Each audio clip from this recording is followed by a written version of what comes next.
students, welcome to the another session of शक्ति batch. Yes, आज हम केमिस्ट्री के क्या टॉपिक को डिस्कस करने वाले हैं. आज हम periodicity of elements and chemical bonding के बारे में पढ़ने वाले हैं. कैसे एलिमेंट्स जो भी कंपाउंड्स बनते हैं उनके स्ट्रक्चर्स होते हैं, कैसे हमारा पीरियोडिक टेबल डिस्कवर हुआ, कैसे सभी एलिमेंट्स को इस तरह से अरेंज किया गया कि उनकी स्टडी हमारे लिए आसान हो पाए. सोच कर देखिए, इतने सारे एलिमेंट्स अभी तक नोन हैं. अगर वो सभी एलिमेंट्स को हमें इंडिविजुअली स्टडी करना पड़ता तो कितना डिफिकल्ट होता, राइट? यस, अभी तो हम एक ग्रुप को पढ़ते हैं, एक पीरियड को पढ़ते हैं और उनकी सारी प्रॉपर्टीज को जनरलाइज करके पढ़ लेते हैं. बट अगर ये पीरियोडिक टेबल डिस्कवर्ड नहीं होता तो हम कैसे पढ़ते, राइट? बहुत डिफिकल्टी आती. तो इन्हीं सब चीजों को आसान करने के लिए पीरियोडिक टेबल बनाया गया था और इसके लिए बहुत मेहनत लगी थी, बहुत सारे डिफरेंट अरेंजमेंट्स किए गए थे. तो आज हम शुरू से लेकर एंड तक सभी के बारे में डिस्कस करने वाले हैं. तो चलो यार, आज का सेशन स्टार्ट करते हैं. यस, तो अगर हम आज के हमारे गोल की बात करें तो हम स्टडी करने वाले हैं पीरियोडिसिटी ऑफ एलिमेंट्स. इसके बाद में हम केमिकल बॉन्डिंग भी पढ़ने वाले हैं. तो आराम से अच्छे से सब चीजें सुननी है क्योंकि इन्हीं पर बेस्ड क्वेश्चंस आएंगे. परफेक्ट.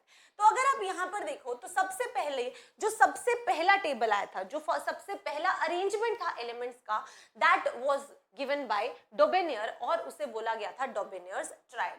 तो डोबेनियर्स ट्रायड में क्या किया गया कि उस टाइम पे जितने भी एलिमेंट्स नोन थे उनको इस तरीके से अरेंज किया गया, 3-3 के सेट में. ध्यान से देखना है, ट्रायड का मतलब होता है 3-3 का सेट, ठीक है? तो 3-3 एलिमेंट्स का सेट इस तरीके से अरेंज किया गया कि जो भी फर्स्ट एलिमेंट है और थर्ड एलिमेंट है, इन दोनों एलिमेंट के मासेस का जो एवरेज आएगा वो बीच वाले एलिमेंट के मास के सम के इक्वल, उसके मास के इक्वल होगा. यानी कि अगर आप यहां पर देखो तो लिथियम, सोडियम और पोटेशियम एक ऐसा डोबेनियर ट्राइड है जिसके अंदर अगर आप मास ऑफ लिथियम देखोगे विच इज 6.9, तो मैं यहां पर लिख देती हूं 6.9 प्लस, अब हमें क्या देखना है, third element that is potassium, इसके मास का सम विच इज 39.1, तो 39.1 इसका एवरेज लेना है तो डिवाइड करना है 2 से. कितना हो जाएगा, ये हो गया हमारे पास 7 प्लस ये, ओके, यहाँ पर आ गया हमारे पास में 46 divided by 2 which is 23, right? Yes. और अगर आप यहाँ पर ध्यान से देखो तो जो बीच का एलिमेंट है उसके मास के इक्वल है. तो यानी कि ऐसे ट्राइड्स जिसमें फर्स्ट और थर्ड एलिमेंट के मासेस का एवरेज जो है वो इक्वल आए बीच वाले एलिमेंट के, उसे कहा जाएगा डोबेनियर्स ट्राइड. तो ऐसे कितने ट्राइड्स बने? ऐसे हमारे पास में 1, 2 और 3 ट्राइड्स आपको गिवन है, राइट? तो ये फर्स्ट अरेंजमेंट था. ये पहली बार कुछ अरेंजमेंट किया गया, एलिमेंट्स को एक पर्टिकुलर प्रॉपर्टी के साथ अरेंज करने की कोशिश की गई. तो आपको इन ट्राइड्स को एग्जैक्टली रटना तो नहीं है, बट यस, आपको ये क्या स्पेसिफाई करता है, इसमें क्या प्रॉपर्टी थी, वो आपको पता होनी चाहिए. तो चलो पढ़ भी लेते हैं. In 1817, Dobenier found that elements could be arranged in a group of 3 called triads in such a way that the middle element had an atomic weight almost the average of the other 2. Right? कोई दिक्कत नहीं है यहाँ तक? Perfect बेटा. Next पढ़ते हैं. Next जो आपके सामने अरेंजमेंट आया था that was न्यूलैंड्स ऑक्टेव. अब ये क्या था इसको समझते हैं. अब इसमें बहुत इंटरेस्टिंग सी चीज है बिकॉज जो न्यूलैंड थे उनको गाना बहुत पसंद था, राइट? तो जैसे हम सारे गामा पा देखते हैं तो उसमें भी क्या होता है, 8th जो राग होती है, सारे गामा पा ध नी सा, राइट? यस. तो इसमें क्या बोला गया उन्होंने कि सेम उसी से रिलेट करके उन्होंने ये टेबल बनाई और उन्होंने कहा कि हर 8th एलिमेंट जो है उसकी प्रॉपर्टीज जो होंगी वो सिमिलर होंगी. तो चलो अब इसको देखते हैं. क्या बोला, न्यूलैंड्स लॉ ऑफ ऑक्टेव जो हमें दिया गया था, found that the elements were arranged in the increasing order of their atomic weights. ठीक है, उन्होंने उनको उनके एटॉमिक वेट्स में अरेंज किया. And the properties of every 8th element were similar to those of the first one. Newlands law of Octave उसे बोला गया. क्लियर है? यस. अब उन्होंने इस चीज को रिलेट एक्चुअली म्यूजिक से किया था, जो यहाँ पर ऑब्वियसली आपको नहीं लिखा हुआ है, बट उन्होंने म्यूजिक से रिलेट किया था बिकॉज उन्हें म्यूजिक से बहुत प्यार था, राइट? तो अगर आप यहाँ पर देखोगे तो hydrogen, lithium, beryllium, boron, carbon, nitrogen, oxygen, तो 1, 2, 3, 4, 5, 6 एंड 7 8th एलिमेंट, यानी कि ये फर्स्ट एलिमेंट है तो फ्लोरीन 8th एलिमेंट होगा. यस मैम, फ्लोरीन के बाद में 8th एलिमेंट क्लोरीन आएगा। तो उस टाइम पे जो नोन एलिमेंट्स थे, जब उनको increasing order of atomic weight में रखा गया तो ये देखा गया कि हर 8th एलिमेंट जो था उसकी प्रॉपर्टीज सेम थी। यानी कि आप ये देखो, हाइड्रोजन के बाद 8th एलिमेंट फ्लोरीन आ रहा है, अगर लिथियम के बाद में आपने 8th एलिमेंट देखा तो सोडियम आएगा और लिथियम और सोडियम की प्रॉपर्टीज मैच होंगी। सिमिलरली अगर आप बेरिलियम से देखो तो बेरिलियम का 8th एलिमेंट कौन सा होगा, मैग्नीशियम होगा, और इसकी भी प्रॉपर्टीज सेम होंगी। तो यानी कि ये बहुत ही अच्छा टेबल था जिसने बहुत ही इंपॉर्टेंट चीज हमें दिखाई थी कि भाई केमिकल प्रॉपर्टीज हर 8th एलिमेंट की सेम होती है, राइट। यस, तो यहां से हमें Newlands law of Octave clear हो जाना चाहिए। अब तो प्रॉब्लम नहीं आएगी, इसको म्यूजिक से याद कर लेना तो याद हो जाएगा, राइट। परफेक्ट, चलो यार आगे बढ़ते हैं, ये भी हमें क्लियर हो गया है। Next is your Lothar Meyer arrangement. Lothar Meyer arrangement से बच्चे इसके ग्राफ से मोस्टली क्वेश्चंस आते हैं।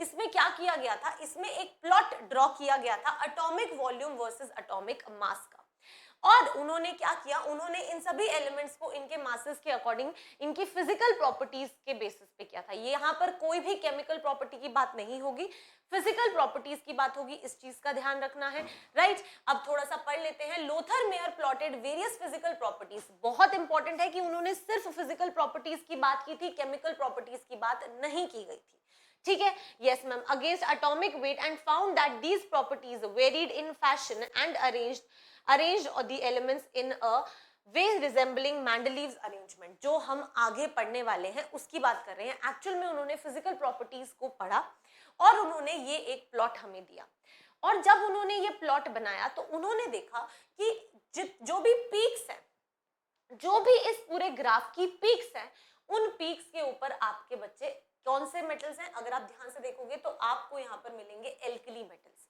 जो आपके एल्कली मेटल्स होते हैं वो पीक के ऊपर प्रेजेंट होते हैं, ठीक है। तो लोथर-मेयर कर्व में क्या था, जो भी पीक्स थी, आपसे पोजीशंस पूछी जाती हैं जनरली कि जो पीक्स हैं उनके ऊपर कौन से एलिमेंट्स हैं, तो आप बोलेंगे कि मैम एल्कली मेटल्स जो थे वो पीक्स के ऊपर थे। उसके बाद में और कैसा क्वेश्चन बनता है, और क्वेश्चन बनता है कि उनकी असेंडिंग पोजीशंस या फिर डिसेंडिंग पोजीशंस पे कौन से एलिमेंट्स प्रेजेंट थे।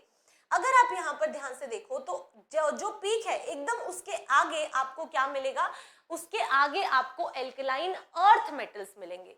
ये देखो, calcium, magnesium, calcium, magnesium, right. तो इस तरीके से अगर आप यहाँ पर ध्यान से देखोगे तो जनरल, देखो यार पूरा का पूरा एग्जैक्ट टेबल तो नहीं बन सकता, ऑब्वियसली उन्होंने कुछ अरेंजमेंट्स किए, उन्होंने एक कर्व बना दिया, जो उन्होंने एक ऑब्जर्वेशंस किए, हम सिर्फ उन्हीं को स्टडी कर सकते हैं। तो जनरली पीक्स के ऊपर आपके जैसे यहाँ सोडियम है, यहाँ पोटेशियम है, वहां पर रुबीडियम है, तो एक जनरल आइडिया मिल गया कि पीक्स के ऊपर आपके एल्कली मेटल्स होंगे, उसके आगे जो आपका पॉइंटिंग कर्व होगा वहां पर आपको क्या मिलेंगे, एल्कलाइन अर्थ मेटल्स मिलेंगे, और पीक के एकदम नीचे आपको हेलोजेंस मिलेंगे, मतलब पीक के पीछे ये वाली साइड पे यहाँ पर आपको हेलोजेंस मिलेंगे, जैसे यहाँ पर आपको क्लोरीन मिल रहा है, राइट। तो आपको ये तीन चीजें याद होनी चाहिए। जो जनरली क्वेश्चंस आते हैं वो इसी से आते हैं कि लोथर-मेयर कर्व जो है वो उसकी पीक्स पर कौन से एलिमेंट्स होते हैं, एल्कली मेटल्स। आई होप अब तक तो याद भी हो गया होगा। उसके आगे जो एलिमेंट्स होते हैं वो कौन से होते हैं, आगे जो एलिमेंट्स होंगे जो आपकी असेंडिंग पोजिशंस के ऊपर होंगे वो होंगे आपके एल्कलाइन अर्थ मेटल्स, और जो उसके एकदम पीछे पीक के नीचे दैट इज डिसेंडिंग पार्ट में होंगे वो आपके मोस्टली हेलोजेंस होंगे। ये एक जनरलाइज्ड ऑब्जर्वेशन था, एग्जैक्ट ऑब्जर्वेशन तो ऑब्वियसली कर्व में नहीं आता है, आप एक जनरल आइडिया ही देते हैं, राइट। यस, तो आई होप ये क्लियर हो गया होगा कि लोथर-मेयर कर्व जो है वो फिजिकल प्रॉपर्टीज को रिलेट कर रहा था, अगेन वो केमिकल प्रॉपर्टीज को रिलेट नहीं करता है। परफेक्ट, चलो आगे बढ़ते हैं, ये क्लियर है हमें। तो अब ये सब ऐसे बहुत सारे टेबल्स आए, बहुत सारी डिस्कशंस हुए, तो इन सब को देखने के बाद में मेंडलीव ने एक पीरियोडिक टेबल दिया जिसको हम अभी भी पढ़ते ही हैं, जिसको हम मॉडर्न पीरियोडिक टेबल कहते हैं, राइट। उसमें चेंजेस तो आते जा रहे हैं, बट जो मेजर जो काम किया गया था वो क्या था, आपका मेंडलीव्स पीरियोडिक टेबल। अब मेंडलीव्स पीरियोडिक टेबल को हमें पढ़ना बहुत जरूरी है क्योंकि इन्होंने हमारी जिंदगी आसान की है, राइट। यस, तो अगर आप यहाँ पर ध्यान से देखो तो इन 1896 Mendeleev gave a periodic law, उन्होंने एक पीरियोडिक लॉ दिया। उन्होंने क्या कहा कि जो प्रॉपर्टीज है एलिमेंट्स की, they are a function of atomic masses, यानी कि एटॉमिक मासेस का फंक्शन है, लेकिन आगे हम देखेंगे कि वो एटॉमिक मासेस का नहीं, एटॉमिक नंबर का फंक्शन होता है। बट मेजर काम तो इन्होंने ही किया ना, सारी अरेंजमेंट तो इन्होंने की। यस, तो जो मेंडलीव का पीरियोडिक टेबल था उसका जो मेन लाइन था, जो मेन डेफिनेशन थी वो यही थी कि the properties of elements are a periodic function of atomic masses. गलती मत करना, अभी एटॉमिक मासेस होगा। परफेक्ट, आगे there were 7 periods, horizontal rows and 8 groups, vertical columns in the periodic table of Mendeleev having 63 known elements at that time। उस time पे 63 elements known थे। Clear है? यस मैम, आगे बढ़ते हैं बेटा। आगे अगर हम देखें तो according to the modern periodic law, अब क्या हुआ, मेंडलीव के बाद में ऑब्वियसली और चेंजेस आए और स्टडी की गई, उसी को और ज्यादा बेटर किया गया और फिर आपका मॉडर्न पीरियोडिक टेबल आया। मॉडर्न पीरियोडिक टेबल में बस एक चेंज आया, उन्होंने कहा कि it is not a function of atomic mass, it is a function of atomic number. That is the most important thing कि जो आपका मॉडर्न पीरियोडिक लॉ था वो कहता था the properties of elements is the function of their atomic numbers, it is the function of their atomic numbers। तो ये major difference हमें याद रखना है। मेंडलीव के अकॉर्डिंग एटॉमिक मासेस था, लेकिन मॉडर्न पीरियोडिक लॉ के अकॉर्डिंग एटॉमिक नंबर था, और अभी हम जितनी भी स्टडी करते हैं हम एटॉमिक नंबर के अकॉर्डिंग ही करते हैं, राइट? Yes, perfect. तो अब देख लो, there are 18 vertical columns known as groups and 7 horizontal rows known as periods। तो पीरियोडिक टेबल में हमें ये चीज तो पता होनी चाहिए। periodic properties, the properties which are repeated at a regular intervals। अगर आप periodic table कभी पढ़ा है हमने, तो आप देखोगे कि सेम ग्रुप के एलिमेंट्स जो होते हैं उनकी केमिकल प्रॉपर्टीज जो होती हैं वो नियरली सेम होती हैं, राइट? यस, तो ये आपको यहाँ पर बोला गया है दैट जो रिपीट होती है रेगुलर इंटरवल्स पे। याद है जो हमने न्यूलैंड्स लॉ ऑफ ऑक्टेव पढ़ा था, उसमें भी हर 8वें एलिमेंट की प्रॉपर्टी सेम हो रही थी, एक रेगुलर इंटरवल पे प्रॉपर्टी सेम हो रही थी। सेम वही चीज यहाँ पर हुई है, यानी कि जो चीजें हम पढ़ चुके हैं, जो लॉज हम पढ़ चुके थे, जो टेबल्स हम पढ़ चुके थे, उन्हीं को यूज करके आपको एक मॉडर्न पीरियोडिक टेबल दिया गया था, राइट? परफेक्ट। अब इसके अंदर बहुत सारी प्रॉपर्टीज आती है, क्या क्या, जैसे हम एटॉमिक रेडियस की बात करेंगे, आयनिक साइज की बात करेंगे, इलेक्ट्रॉन अफिनिटी की बात करेंगे, आयनाइजेशन पोटेंशियल्स की बात करेंगे, इलेक्ट्रोनेगेटिविटी की बात करेंगे। ये सब ऐसी प्रॉपर्टीज हैं जो आप पीरियोडिक टेबल में ऐसे पढ़ लेते हैं। आपको सब चीजें इतनी जल्दी समझ आ जाती हैं क्योंकि आपके लिए सारी चीजें जनरलाइज की गई हैं, राइट? तो ये सभी प्रॉपर्टीज जो हैं they are a function of their atomic number. ठीक है, परफेक्ट। वन बाय वन सभी प्रॉपर्टीज को पढ़ेंगे तो समझ आएगा। अब यार कोई भी टेबल बनाओ, कुछ भी करो, there are always exceptions, there are always some drawbacks of every law.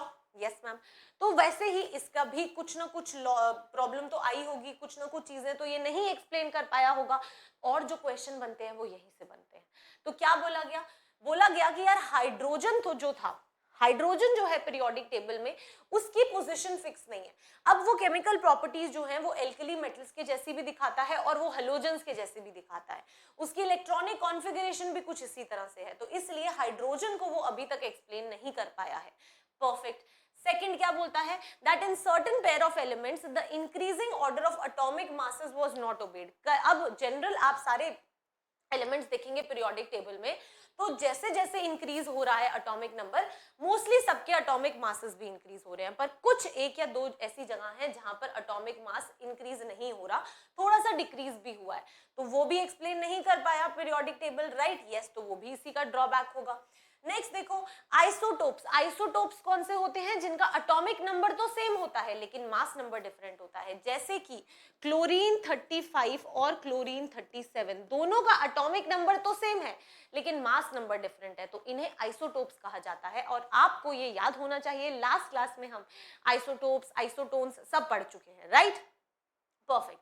तो यार आइसोटोप्स के केस में भी पीरियोडिक टेबल कुछ नहीं कर सकता क्योंकि एटॉमिक नंबर सेम है, इसलिए दोनों के दोनों ही सेम ही जगह पर उनको रखा जाता है। परफेक्ट। नेक्स्ट देखो, some similar elements were separated and dissimilar elements were kept together। अब कुछ कुछ प्रॉपर्टीज में भी डिफरेंसेस आएंगे जो पीरियोडिक टेबल नहीं एक्सप्लेन कर पाया, तो वो भी इसी का ड्रॉबैक होगा। Next is Mendeleev could not explain the cause of periodicity among the elements. ठीक है, तो इस तरीके की चीजें क्यों हो रही थी, उन्होंने अरेंज तो कर दिया लेकिन वो ये एक्सप्लेन नहीं कर पाए कि क्यों प्रॉपर्टीज जो हैं वो एक रेगुलर इंटरवल पे सेम आ रही है एलिमेंट्स की, वो एक्सप्लेन नहीं कर पाए। उन्होंने अरेंज कर दिया बट वो एक्सप्लेन नहीं कर पाए, राइट? तो ये भी एक ड्रॉबैक हुआ। परफेक्ट। चलो यार ये समझ आ गया। और इसी से क्वेश्चंस आते हैं जनरली, जो ज्यादातर क्वेश्चंस आते हैं ना बच्चे, वो आपके ड्रॉबैक से ही आते हैं। क्लियर है? परफेक्ट। चलो आगे बढ़ते हैं, नेक्स्ट देखते हैं। अब हम number of elements in each period, अब हर एक पीरियड के अंदर कितने एलिमेंट्स होंगे उसके बारे में डिस्कशन करने वाले हैं। ठीक है, कैसे पता चलेगा अब ये देखते हैं। अगर आप याद करें तो हमने ये पढ़ा था कि 1s होता है, यस 1s होता है, 1s होता है, 2s होता है, 2p होता है। तो अब हमें उनको समझना पड़ेगा, तभी हम सीख पाएंगे। तो चलो देखते हैं। अगर ये 1s है तो यहाँ पर 2s 2p होता है, 3s 3p और 3d होता है, then you have 4s 4p 4d, right. इस तरीके से आगे यहाँ पर आपके पास 4f भी होता है। अब आपको यहाँ पर क्या समझना है, दैट ये कैसे आ रहे हैं।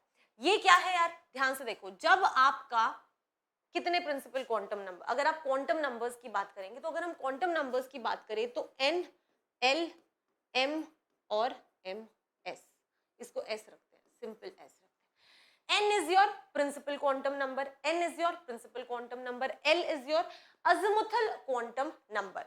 और अगर आप m की बात करोगे तो मैग्नेटिक क्वांटम नंबर, और s क्या होता है, स्पिन क्वांटम नंबर। ठीक है, अगर आप किसी भी n की बात करते हो, that is your principal quantum number, तो l की वैल्यूज कहां से कहां तक होती हैं, फ्रॉम 0 टू n-1।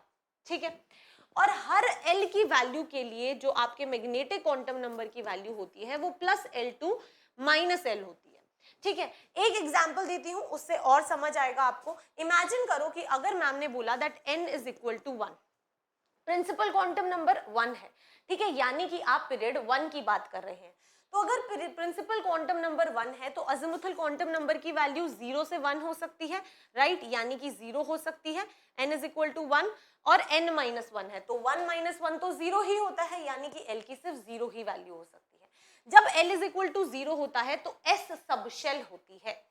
तो अब आप यहाँ पर क्या देख सकते हैं, दैट 1s, ठीक है, 1s हो जाएगा, कोई दिक्कत नहीं है। अब आपको यहाँ पर क्या समझना है, दैट m की वैल्यूज क्या हो सकती हैं। अगर l 0 है तो m की वैल्यू +L से -L तक हो सकती है, यानी कि ये भी सिर्फ 0 ही हो सकती है। और अगर आप स्पिन क्वांटम नंबर s की बात करते हैं तो वो या तो +½ हो सकता है या फिर बच्चे -½ हो सकता है, यानी कि 2 इलेक्ट्रॉन्स, सिर्फ 2 इलेक्ट्रॉन्स आ सकते हैं। तो यानी कि 1s के अंदर मैम सिर्फ 2 ही इलेक्ट्रॉन्स आ सकते हैं। दिख रहा है? चलो ठीक है, इतना तो समझ आया, 1s समझ आया, लेकिन अभी तक भी चीजें क्लियर नहीं हुई है। ठीक है, इसलिए मैम ने 1s लिख दिया। ठीक है, अब हम 2 से समझते हैं। जब 2 करूंगी तो फिर समझ आएगा। सोचो, अगर n इज इक्वल टू 2 है तो l की वैल्यूज क्या क्या हो सकती हैं मैम, 0 भी हो सकती है और 1 भी हो सकती है, राइट, यस, क्योंकि 0 टू n-1 होती है वैल्यूज, तो 0 और 1 हो सकती है। अब जब आपका अगर ये है तो ये s होता है और ये p होता है। ठीक है, s p d f, इस तरीके से चलते हैं नाम। परफेक्ट, ठीक है। अब समझो बेटा, अगर आपका L इज इक्वल टू 0 है तो उसका मैग्नेटिक क्वांटम नंबर क्या क्या हो सकता है मैम, अगर मैग्नेटिक क्वांटम नंबर की बात करें तो +L टू -L हो सकता है, यानी कि 0 ही हो सकता है सिर्फ पहला तो। ठीक है, और इसके अंदर S की वैल्यू वही +½ और -½ हो सकती है। अगर L इज इक्वल टू 1 हो तो M की वैल्यूज क्या क्या हो सकती है मैम, +1 से -1 तक हो सकती हैं, यानी कि +1 भी हो सकती है, 0 भी और -1 भी। लिखा है ना, +L टू -L। ठीक है, यस, परफेक्ट। अब हर किसी के अंदर इसमें भी 2 इलेक्ट्रॉन्स हो सकते हैं, +½ और -½ इसमें भी +½ और -½ क्योंकि इलेक्ट्रॉन्स तो 2 हो ही सकते हैं हर ऑर्बिटल में, और यहां पर भी +½ और -½ तो यहां से मैं क्या कह सकती हूं, यहां से मैं कह सकती हूं दैट 2s में तो सिर्फ 2 ही इलेक्ट्रॉन्स आएंगे। जब L 0 था तो S था और सिर्फ 2 ही इलेक्ट्रॉन्स आ रहे थे। लेकिन अगर आप 2p की बात करते हो, 2 और ये p इसी के अंदर सबशेल में है, यस मैम, तो 2p में बेटा कितने इलेक्ट्रॉन्स आ सकते हैं, अगर आप देखो तो 2 ये आ सकते हैं, 2 ये आ सकते हैं और 2 ये, तो मैम टोटल 6 इलेक्ट्रॉन्स आ सकते हैं, राइट, यस, तो 2p 6 हो जाता है। तो यानी कि यहाँ पर तो 2 इलेक्ट्रॉन्स आ सकते हैं, यहाँ पर 2 और यहाँ पर 6 आ सकते हैं। तो अगर आप यहाँ पर ध्यान से देखो बेटा, तो आप क्या देख रहे हो कि ये आपका फर्स्ट पीरियड है। फर्स्ट पीरियड में सिर्फ 2 इलेक्ट्रॉन्स, यानी कि दो ही तो एलिमेंट्स होंगे ना जिनकी इलेक्ट्रॉनिक कॉन्फ़िगरेशन अलग अलग होगी। एटॉमिक नंबर कैसे बनता है, जितने नंबर ऑफ इलेक्ट्रॉन्स होते हैं, तो अगर दो ही आ सकते हैं तो मैम फर्स्ट पीरियड में सिर्फ दो एलिमेंट्स आ सकते हैं। सेकेंड पीरियड में बेटा 8 एलिमेंट्स आ सकते हैं, क्योंकि 6 + 2 राइट, जितने इलेक्ट्रॉन्स का नंबर इंक्रीज होगा वैसे वैसे एटॉमिक नंबर बढ़ता जाएगा। यस मैम, तो सेकेंड पीरियड में आपके 8 एलिमेंट्स आ सकते हैं, राइट। यस, सिमिलरली बाकी सब में आ सकते हैं, और वो अब आप देखेंगे, आपको टेबल दिखाएंगे हम और आपको सब कुछ समझ आ जाएगा, ठीक है। तो चलो अब हम टेबल देखते हैं।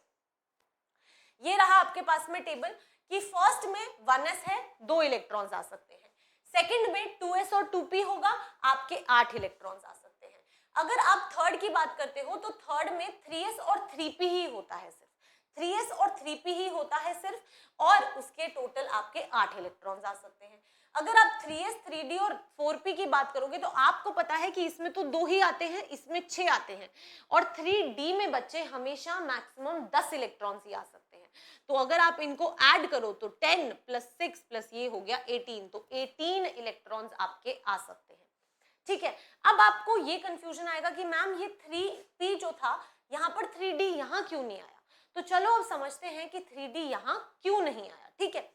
अब अगर मैं आपको यहाँ पर समझाऊं तो जो इलेक्ट्रॉन्स की फिलिंग होती है ना, वो ऑफ-बो रूल से होती है। किससे होती है? ऑफ-बो रूल। तो अब आपको उस ऑफ-बो रूल को समझना है, ठीक है। आपको पता है कि जब L = 0 होता है तो S होता है, ठीक है। जब L = 1 होता है तो P होता है, when L = 2 होता है तो SPD होता है, 3 तो F एंड सो ऑन, ठीक है। परफेक्ट। अब जब भी आप इलेक्ट्रॉन्स की फिलिंग करते हो तो आप यूज करते हो बच्चे N + L rule. N + L rule क्या कहता है?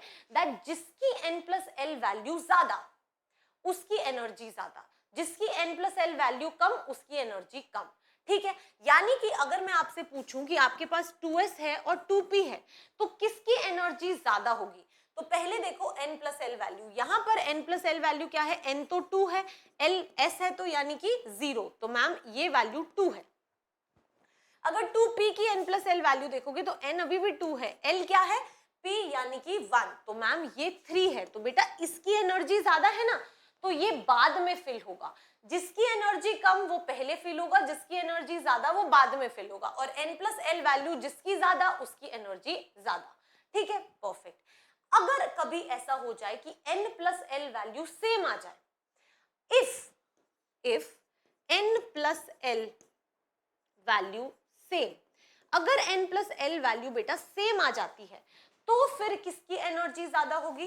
तो जिसकी N वैल्यू ज्यादा उसकी एनर्जी ज्यादा होगी, ठीक है। चलो अब इस चीज को समझते हैं। अगर आप यहां पर ध्यान से देखो तो एक आपके पास में बेटा 3d है और आपके पास में ये हो जाएगा 3d, तो 3+, ठीक है। और हम ले सकते हैं 2p, नहीं 2p नहीं, अगर मुझे इसकी वैल्यू देखो तो 3 + 2 5, ठीक है, 4s, ठीक है। यस, अब आपको यहाँ पर क्या देखना है? यहाँ पर N + L वैल्यू देखो, किसमें इलेक्ट्रॉन पहले फिल होगा?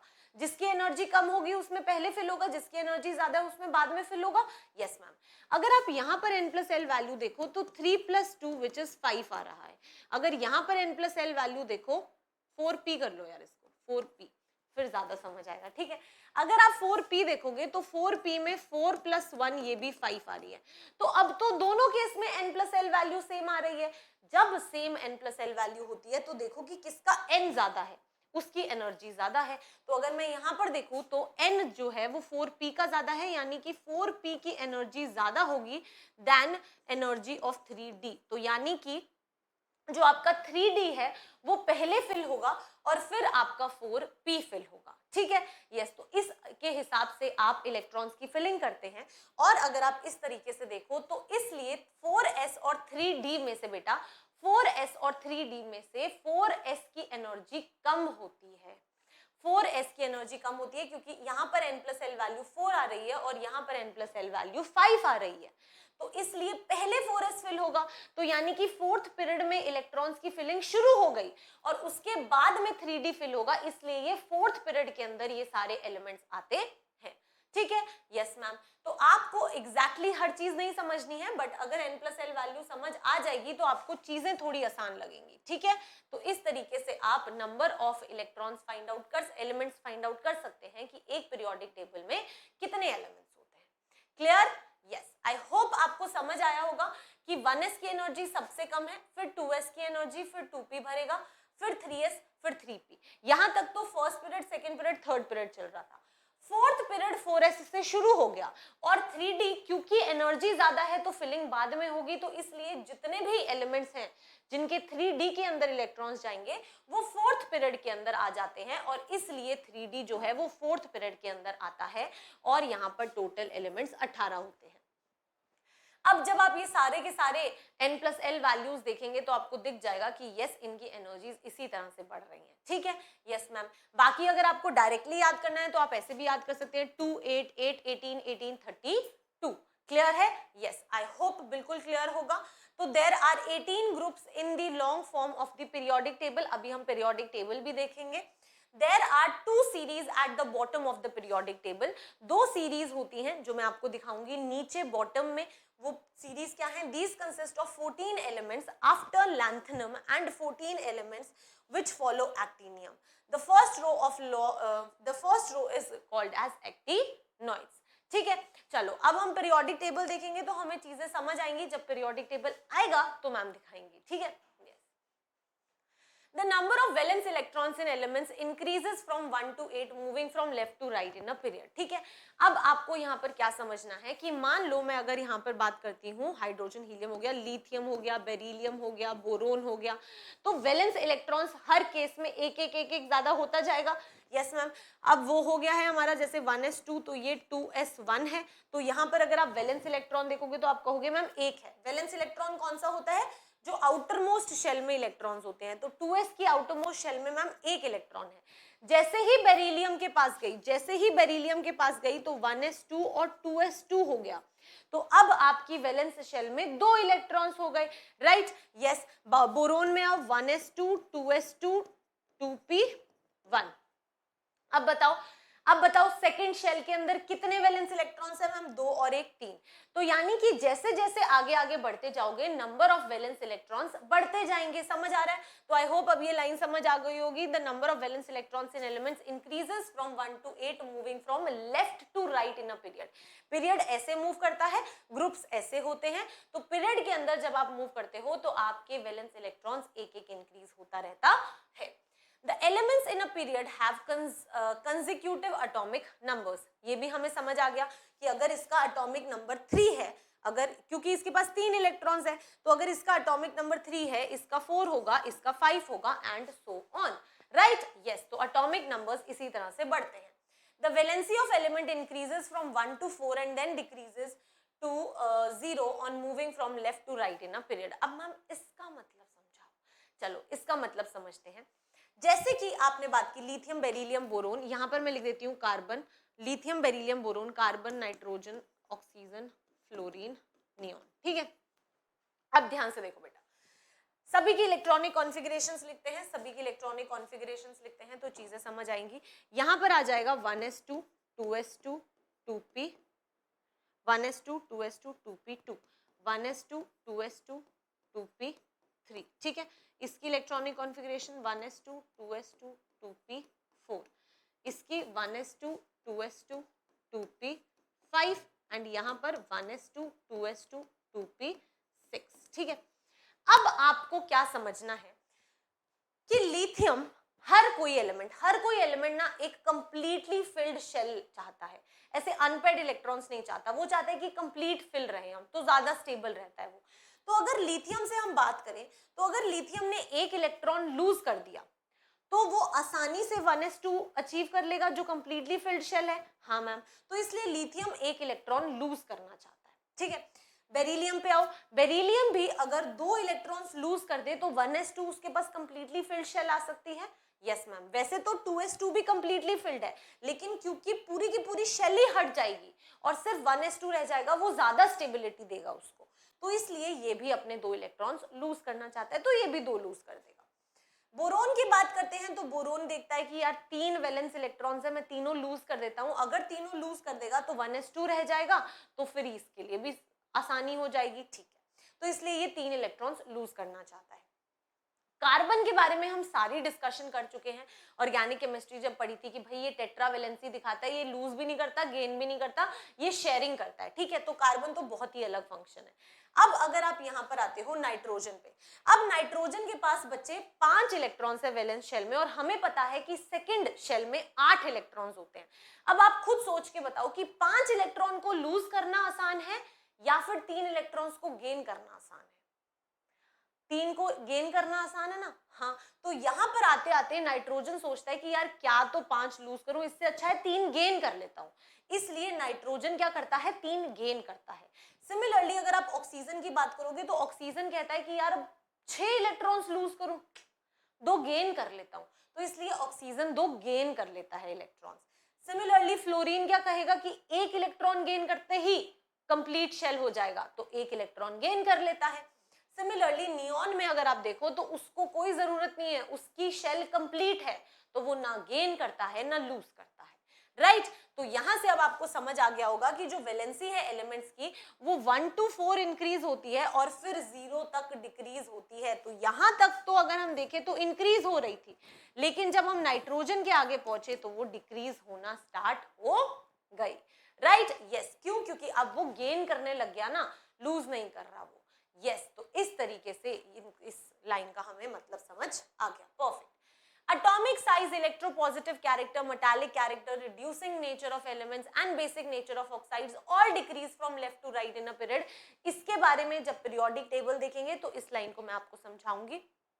स्टिल अगर आप समझना चाहते हैं तो आप समझ सकते हैं कि जब हम पीरियोडिक टेबल की बात करते हैं तो मान लो पीरियड 1 की बात करें या पीरियड 2 की बात करें तो एलिमेंट्स इस तरीके से आगे बढ़ते हैं। यस, अब जब बेटा सेम शेल, एक चीज समझ आ रही है कि पीरियड 1 के अंदर फर्स्ट शेल के अंदर इलेक्ट्रॉन्स ऐड होंगे, पीरियड 2 के अंदर सेकंड शेल के अंदर इलेक्ट्रॉन्स ऐड होते रहते हैं, है ना। हाँ मैम, शेल्स कैसे होती है, ये आपका न्यूक्लियस है, इसके अराउंड ये मान लो n इज इक्वल टू 1 है, ये आपकी n इज इक्वल टू 2 है।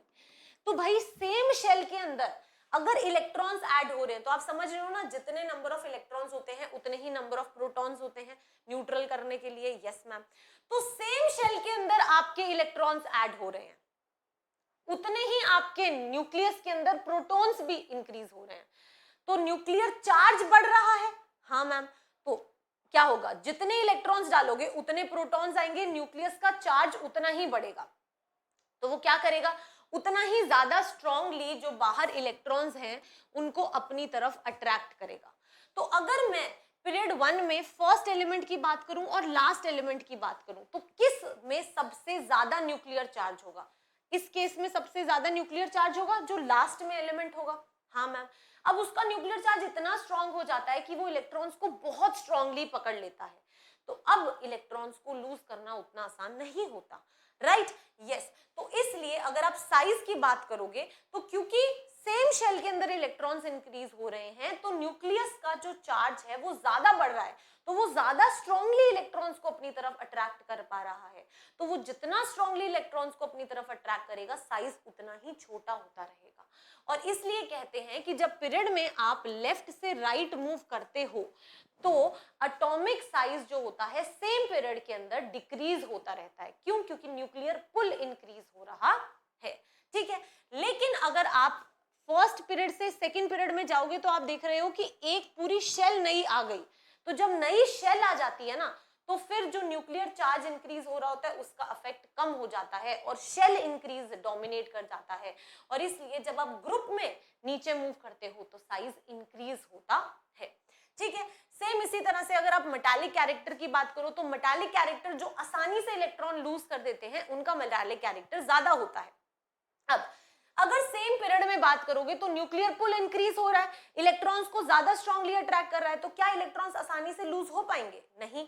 तो यानी कि मेटालिक कैरेक्टर जो है जब हम लेफ्ट टू राइट मूव करते हैं तो डिक्रीज हो जाता है क्योंकि वो इलेक्ट्रॉन्स नहीं लूज कर पा रहा, और मेटालिक कैरेक्टर होता ही इलेक्ट्रॉन लूज करना है, तो जब इलेक्ट्रॉन नहीं लूज कर पाएगा तो यानी कि मेटालिक कैरेक्टर डिक्रीज होता है और नॉन मेटालिक कैरेक्टर इंक्रीज होता है।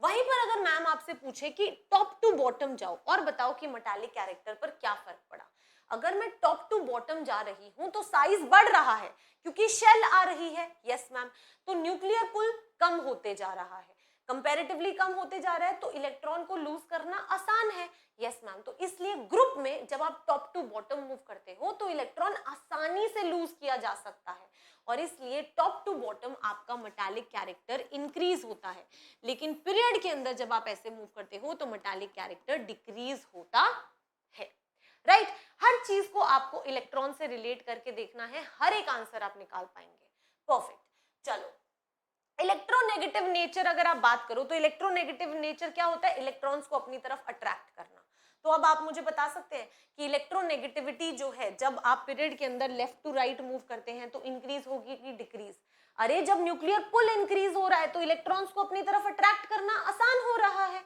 यस मैम, तो जब आप इलेक्ट्रॉन्स को अपनी तरफ अट्रैक्ट कर पाएंगे तो यानी कि इलेक्ट्रोनेगेटिविटी जो होती है वो इंक्रीज होती है ना, यस, लेकिन टॉप टू बॉटम मूव करोगे तो क्या होगा ग्रुप में, मैम अब आप शेल इंक्रीज कर दे रहे हो तो न्यूक्लियर पुल नहीं हो पाएगा उतना ज्यादा, राइट, यस, इसलिए इलेक्ट्रोनेगेटिविटी जो होती है वो डिक्रीज होती है, राइट, परफेक्ट, तो ये रहा electronegativity, non metallic nature, acidic nature of oxides, ionization potential increases from left to right तो इंक्रीज हो रहा है, देखो, yes ma'am, in a period electronegativity and electron affinity also increases from left to right। अब ये दोनों words जो है ना इलेक्ट्रॉन अफिनिटी और इलेक्ट्रोनेगेटिविटी इसको हम डिटेल में डिस्कस भी करेंगे क्योंकि इनसे क्वेश्चंस सबसे ज्यादा आते हैं, ठीक है, परफेक्ट बेटा, परफेक्ट, आई होप समझ आया, आगे बढ़ते हैं।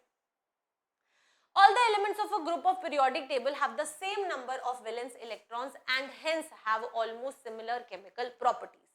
अब मैंने आपको बताया था कि अगर आप एक पर्टिकुलर ग्रुप की बात करते हो जैसे ग्रुप वन, तो ग्रुप वन को एल्कली मेटल्स कहते हैं। जब आप ग्रुप वन देखेंगे तो आप उसमें देखोगे कि सभी के सभी एटम्स की जो आउटर शेल इलेक्ट्रॉनिक कॉन्फ़िगरेशन होती है वो NS1 होती है। जैसे कि अगर आप यहाँ पर बात करो तो lithium, sodium, potassium and so on.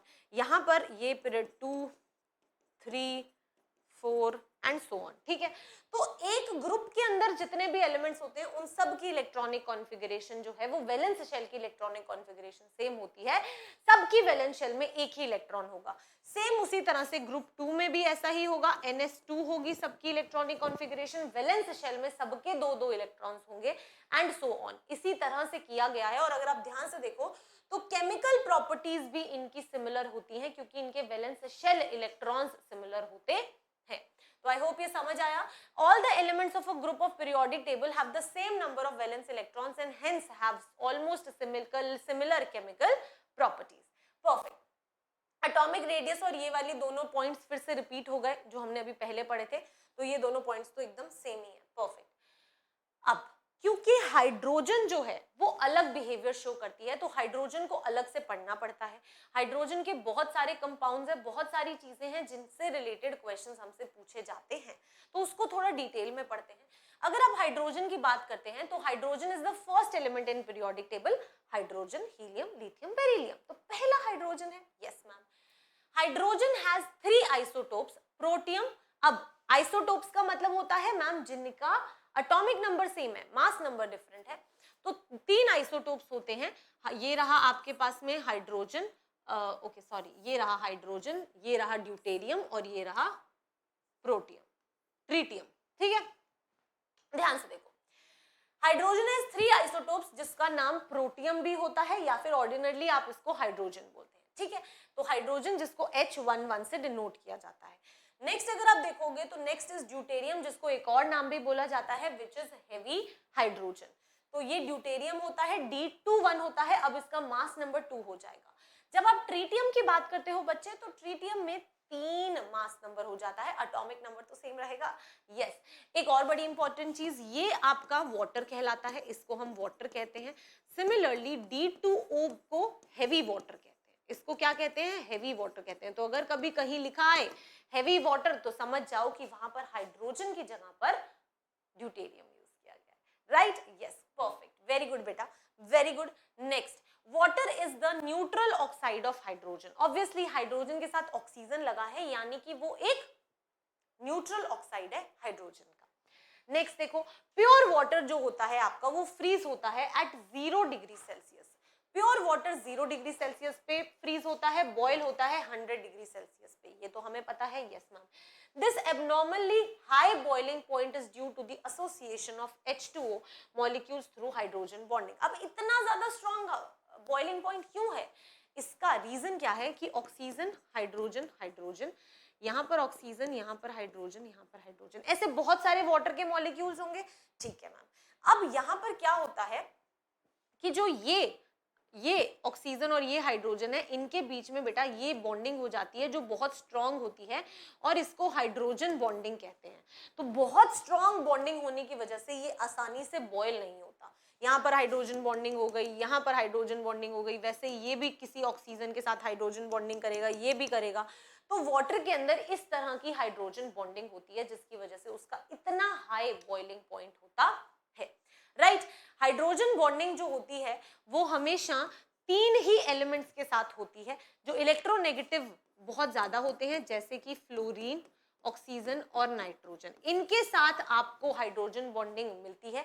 The most 3 electronegative elements, generally थोड़ा बहुत आपको कभी कभी क्लोरीन के साथ भी हाइड्रोजन बॉन्डिंग देखने को मिलेगी, बट जो स्ट्रॉन्गेस्ट हाइड्रोजन बॉन्डिंग होती है वो फ्लोरीन, ऑक्सीजन और नाइट्रोजन के साथ ही होती है और किसी एलिमेंट के साथ नहीं होती है। क्लोरीन के साथ यस कहीं कहीं देखते हैं हम, लेकिन और किसी भी एलिमेंट के साथ हाइड्रोजन बॉन्डिंग नहीं होती है। क्लियर है? यस मैम, और इसी तरह की हाइड्रोजन बॉन्डिंग होती है। Perfect. Water is a polar compound, dipole moment आपको दिया हुआ है and possesses a very high dielectric constant that is 81। ठीक है, अगर आप यहाँ पर ऑक्सीजन, हाइड्रोजन और हाइड्रोजन की बात करो तो आपको पता है कि ऑक्सीजन बहुत इलेक्ट्रोनेगेटिव एलिमेंट है। यस मैम, तो इलेक्ट्रॉन्स को अपनी तरफ अट्रैक्ट करेगा, इलेक्ट्रॉन्स को अपनी तरफ अट्रैक्ट करेगा, तो ये एक पोलर मॉलिक्यूल है, ये हमें दिख रहा है। वेरी गुड बेटा। इसका जो नेट डाइपोल मोमेंट है वो कुछ आएगा। यस मैम, तो इसका net dipole moment is not equal to 0। In fact आपको डाइपोल मोमेंट की एग्जैक्ट वैल्यू भी दी हुई है 1.85, लेकिन याद करने की जरूरत नहीं है, सिर्फ इतना समझो कि एक पोलर मॉलिक्यूल है, बस, और कोई टेंशन नहीं है। राइट? Yes, perfect. आगे बढ़ो बेटा, आगे देखते हैं। Zeolite is used to purify water. अब ये चीज तो आपको याद करनी पड़ेगी, सॉरी यार, अब इसमें मैम कुछ नहीं कर सकती हैं। ये क्या कहता कि जियोलाइट जो है वो वाटर को प्योरीफाई करने के लिए यूज किया जाता है, उस मेथड को परम्यूटेड मेथड कहा जाता है। ठीक है, perfect. Water is a universal solvent because its tendency to form hydrogen bond and polar nature. ये एक यूनिवर्सल सॉल्वेंट है, सभी चीजों को मिक्स कर लेता है। राइट, क्योंकि हाइड्रोजन बॉन्डिंग कर सकता है, पोलर नेचर है। Water has very high specific heat and thus widely used as coolant। ठीक है, कभी भी कहीं भी आग लगती है तो पानी डालते हो ना directly, it is used as a coolant. ठीक है, अब ये याद भी हो जाएगा। Perfect. Water which lather with soap is called soft and which does not is called hard। आपने एक चीज सुनी होगी कि हार्ड वाटर होता है, हार्ड वाटर। अब मैं समझाती हूँ इसको। कभी भी प्रॉपर डेजर्टेड एरिया में अगर जाओगे तो कहीं कहीं पर तो क्या होता है, आप सोप लगाते हो तो लैदर बनती है। ठीक है, यस, लेकिन कभी कभी आप सोप लगाते हो लेकिन लैदर नहीं बनती है और आप कहते हो कि पानी खराब है। एक्चुअली वो पानी नहीं खराब होता, वो हार्ड वाटर होता है, और हार्ड वाटर के साथ सोप लैदर क्रिएट नहीं करती, झाग नहीं क्रिएट करती। सॉफ्ट जो वाटर होता है, जो नॉर्मल वाटर होता है, वहां पर सोप लैदर क्रिएट करती है। ठीक है, तो ये मेजर डिफरेंस होता है हार्ड वाटर और सॉफ्ट वाटर में। अब हार्डनेस ऑफ वाटर 2 तरह की होती है। हो सकता है कि वो परमानेंट हार्डनेस हो सकता है कि वो टेम्पररी हार्डनेस हो सकता है कि मैं पानी को बॉईल करके उसको सॉफ्ट वाटर बना दूं, लेकिन अगर मैं उसको बॉईल करके सॉफ्ट वाटर नहीं बना पा रही हूँ, यानी कि वो टेम्पररी नहीं, परमानेंट हार्ड वाटर है। ठीक है, कैसे रिमूव करते हैं ये आपको यहाँ पर पता लगेगा। Hardness of water may be due to the presence of bicarbonates and calcium, magnesium salts, तो वो आपकी टेम्पररी हार्डनेस है। टेम्पररी हार्डनेस में आपके पास में सॉल्ट्स होते हैं कैल्शियम के या फिर मैग्नीशियम के, लेकिन जब आपके पास में हार्डनेस हो जाए परमानेंट तो आपके पास में कैल्शियम और मैग्नीशियम के क्लोराइड्स के सॉल्ट्स होते हैं। ठीक है, तो परमानेंट हार्डनेस कब आती है, जब आपके पास में क्लोराइड्स के सॉल्ट्स होते हैं, कैल्शियम एंड मैग्नीशियम क्लोराइड्स के सॉल्ट्स होते हैं, और जब आपके पास में मैग्नीशियम या फिर कार्बोनेट्स या फिर बाइकार्बोनेट्स के सॉल्ट्स होते हैं, तो वो आपका टेम्पररी हार्डनेस होती है जिसको बॉईल करके रिमूव किया जा सकता है। लेकिन जहां पर परमानेंट आ गया वहां पे बॉईल करने से काम नहीं चलेगा, वहां पे अलग मेथड्स यूज करने पड़ेंगे। और ये मेथड्स के नाम आपको बेटा पता होने चाहिए। Temporary hardness is removed by boiling, मैंने कहा था सिंपल बॉइलिंग कर दो या फिर लाइम वाटर ऐड कर दो, ठीक है। क्लार्क्स मेथड इसको कहा जाता है। तो यानी कि टेम्पररी हार्डनेस दो तरीके से रिमूव हो सकती है, या तो क्लार्क्स मेथड से, बस इतना याद करना है, या फिर बॉइलिंग से, ठीक है। लेकिन अगर ऐसे नहीं हो रही है तो यानी कि क्लोराइड्स प्रेजेंट है आपके पास में, मैग्नीशियम और कैल्शियम के, अब परमानेंट हार्डनेस है, उसको रिमूव करने के लिए अलग मेथड्स होते हैं। क्या क्या मेथड्स होते हैं? एक आपके पास में यहाँ पर मेथड होता है जहां पर आप उसको काल्गन्स मेथड कहते हो, यानी कि आप उसको काल्गन के साथ रिएक्ट कराते हो बेटा। Na4, मैं इसको इस तरीके से याद करती हूँ, Na4P6O18, ये काल्गन कहलाता है। आप चाहे इसको इस तरीके से याद कर लो, चाहे इस तरह से याद कर लो, it is the same thing. तो ये आपका काल्गन होता है, काल्गन मेथड होता है। इसको हार्ड वाटर के साथ रिएक्ट करो तो हार्डनेस रिमूव हो जाती है। नेक्स्ट आपके पास जियोलाइट मेथड होता है। जियोलाइट मेथड यूज कर सकते हो, जिसको परम्यूटेड मेथड कहते थे, याद है अभी पढ़ा था परम्यूटेड मेथड, वो आपका ये मेथड होता है, ठीक है। यहाँ पर भी ये कंपाउंड है। आई डोंट थिंक सो कि आपको पूरा का पूरा याद करने की जरूरत है, सिर्फ और सिर्फ एक बार गो थ्रू कर लो कि ऑप्शंस में अगर कुछ इस तरीके का है तो आप आंसर निकाल पाओ, ठीक है। यस मैम, परफेक्ट बेटा। तो ये दो मेथड्स हैं टेम्पररी हार्डनेस और परमानेंट हार्डनेस को रिमूव करने के। परफेक्ट, आगे बढ़ते हैं। नेक्स्ट देखते हैं, from sea water pure water is obtained by a process called reverse osmosis. अब इस चीज को समझते हैं कि रिवर्स ऑस्मोसिस क्या होता है। अगर आप ऑस्मोसिस की बात करते हैं तो जो आप पानी पीते हैं, आप लोग आरओ का पानी पीते होंगे या फिर हमने आरओ देखा तो है। यस मैम, तो आरओ में क्या होता है, हम कहते हैं ना कि खराब पानी है और वो पानी साफ करके हम पीने लायक कब कहते हैं, जब आरओ का पानी पीते हैं। तो एक्चुअल में आप क्या करते हैं, एक्चुअल में आप जो इम्प्योरिटीज हैं उनको रिमूव करते हैं। और आरओ की पूरी डेफिनेशन, पूरा नाम होता है रिवर्स ऑस्मोसिस। क्या होता है? रिवर्स ऑस्मोसिस, ठीक है। तो पानी को प्योरीफाई किया जाता है, जैसे कि पानी के अंदर बहुत ही सारी क्या होंगी, इम्प्योरिटीज होंगी। उन इम्प्योरिटीज को हटाने के प्रोसेस को ऑस्मोसिस, हटाने के प्रोसेस को रिवर्स ऑस्मोसिस कहा जाता है, ठीक है। ऑस्मोसिस क्या होता है बेटा, अगर आप यहाँ पर ध्यान से देखो तो पूरा का पूरा एक्सप्लेन करने की आई डोंट थिंक सो आपको जरूरत है। आपको सिर्फ इतना समझना है कि जो हम आरओ का प्रोसेस यूज करते हैं, पानी को प्योरीफाई करते हैं, इम्प्योरिटीज को रिमूव करते हैं, उस प्रोसेस को कहा जाता है ऑस्मोसिस। उस प्रोसेस को कहा जाता है ऑस्मोसिस, ठीक है। तो चलो एक बार देख लेते हैं, called reverse osmosis by applying pressure higher than the osmotic pressure. अब देखो इसमें होगा क्या, एक बहुत सिंपल सी चीज है कि आपके पास में इस तरीके से एक सोल्यूशन है, ठीक है। यहां पर आपके पास में इम्प्योरिटीज और वाटर है और यहां पर आपके पास में प्योर वाटर है, ठीक है। Yes ma'am. तो अब जब आप यहां से प्रेशर अप्लाई करोगे तो ये बेटा सेमी परमिएबल मेम्ब्रेन है। ये क्या है? सेमी परमिएबल मेम्ब्रेन है, ठीक है। अब आपको यहाँ पर क्या करना है, यहाँ पर आप एक प्रेशर अप्लाई करते हो जो ऑस्मोटिक प्रेशर से ज्यादा प्रेशर हो। ऐसा प्रेशर जो ऑस्मोटिक प्रेशर से ज्यादा प्रेशर होगा जब आप अप्लाई करोगे, तो ये सेमी परमिएबल मेम्ब्रेन में से सिर्फ और सिर्फ वाटर आ जाएगा और इम्प्योरिटीज पीछे रह जाएंगी, क्योंकि ये मेम्ब्रेन इम्प्योरिटीज को इधर आने ही नहीं देगी, ठीक है। तो जब ये इसको इम्प्योरिटीज को इधर आने ही नहीं देगी तो जो आपको पानी मिलेगा वो प्योर वाटर मिल जाएगा, वो आपको प्योर वाटर मिल जाएगा। यस, तो यानी कि इस पूरे प्रोसेस को बेटा रिवर्स ऑस्मोसिस कहते हैं, जहां पर आप ऑस्मोटिक प्रेशर से ज्यादा प्रेशर लगाते हो और सेमी परमिएबल मेम्ब्रेन से जब आपका वाटर निकलता है तो इम्प्योरिटीज पीछे रह जाती हैं और जो प्योर वाटर होता है वो आपको मिल जाता है। और इसी प्रोसेस को यूज करके आपका आरओ बनता है, जहां से हम वाटर मतलब पानी पीते हैं, राइट। Yes, perfect. तो ये समझ आ गया, I hope. Heavy water D2O होता है, is the oxide of heavy hydrogen, it is used as a moderator in the nuclear reactors, ठीक है। In H2O2, oxygen is in -1 oxidation state, which is the intermediate oxidation state of oxygen. अगर आप H2O2 के structure की बात करोगे तो इस तरीके का इसका स्ट्रक्चर होता है, ठीक है। अब अगर आप यहाँ पर देखो तो इलेक्ट्रोनेगेटिव ज्यादा है तो इसका -1 हो जाएगा, यहाँ पर +1 हो जाएगा। इन दोनों में तो कोई इलेक्ट्रोनेगेटिविटी डिफरेंस नहीं है, यहाँ पर -1 हो जाएगा, यहाँ +1 हो जाएगा। तो अगर आप ध्यान से देखो तो ऑक्सीजन की यहाँ पर ऑक्सीडेशन स्टेट बच्चे -1 है। क्लियर है? Yes ma'am, perfect, very good. आगे बढ़ते हैं। ये रहा आपके सामने पीरियोडिक टेबल, आप पीरियोडिक टेबल देख सकते हैं। हाइड्रोजन हीलियम लिखा हुआ है, सेकंड पीरियड ये रहा, ये ग्रुप्स हैं आपके सारे के सारे और ये सारे के सारे आपके पीरियड्स हैं, ठीक है, मैंने नीचे दिखाया था आपको, ये लैंथेनॉइड सीरीज है, ये आपकी एक्टिनॉइड सीरीज है। क्लियर है? यस। अगर आप यहाँ पर ध्यान से बात करेंगे तो यहाँ पर आप कहते हैं कि जब हम इस साइड जाते हैं तो क्या होता है, मेटालिक कैरेक्टर डिक्रीज होता है, नॉन मेटालिक कैरेक्टर इंक्रीज होता है। तो मैं इसको ब्लैक पेन से लिख देती हूँ, नॉन मेटालिक कैरेक्टर इंक्रीज होता है।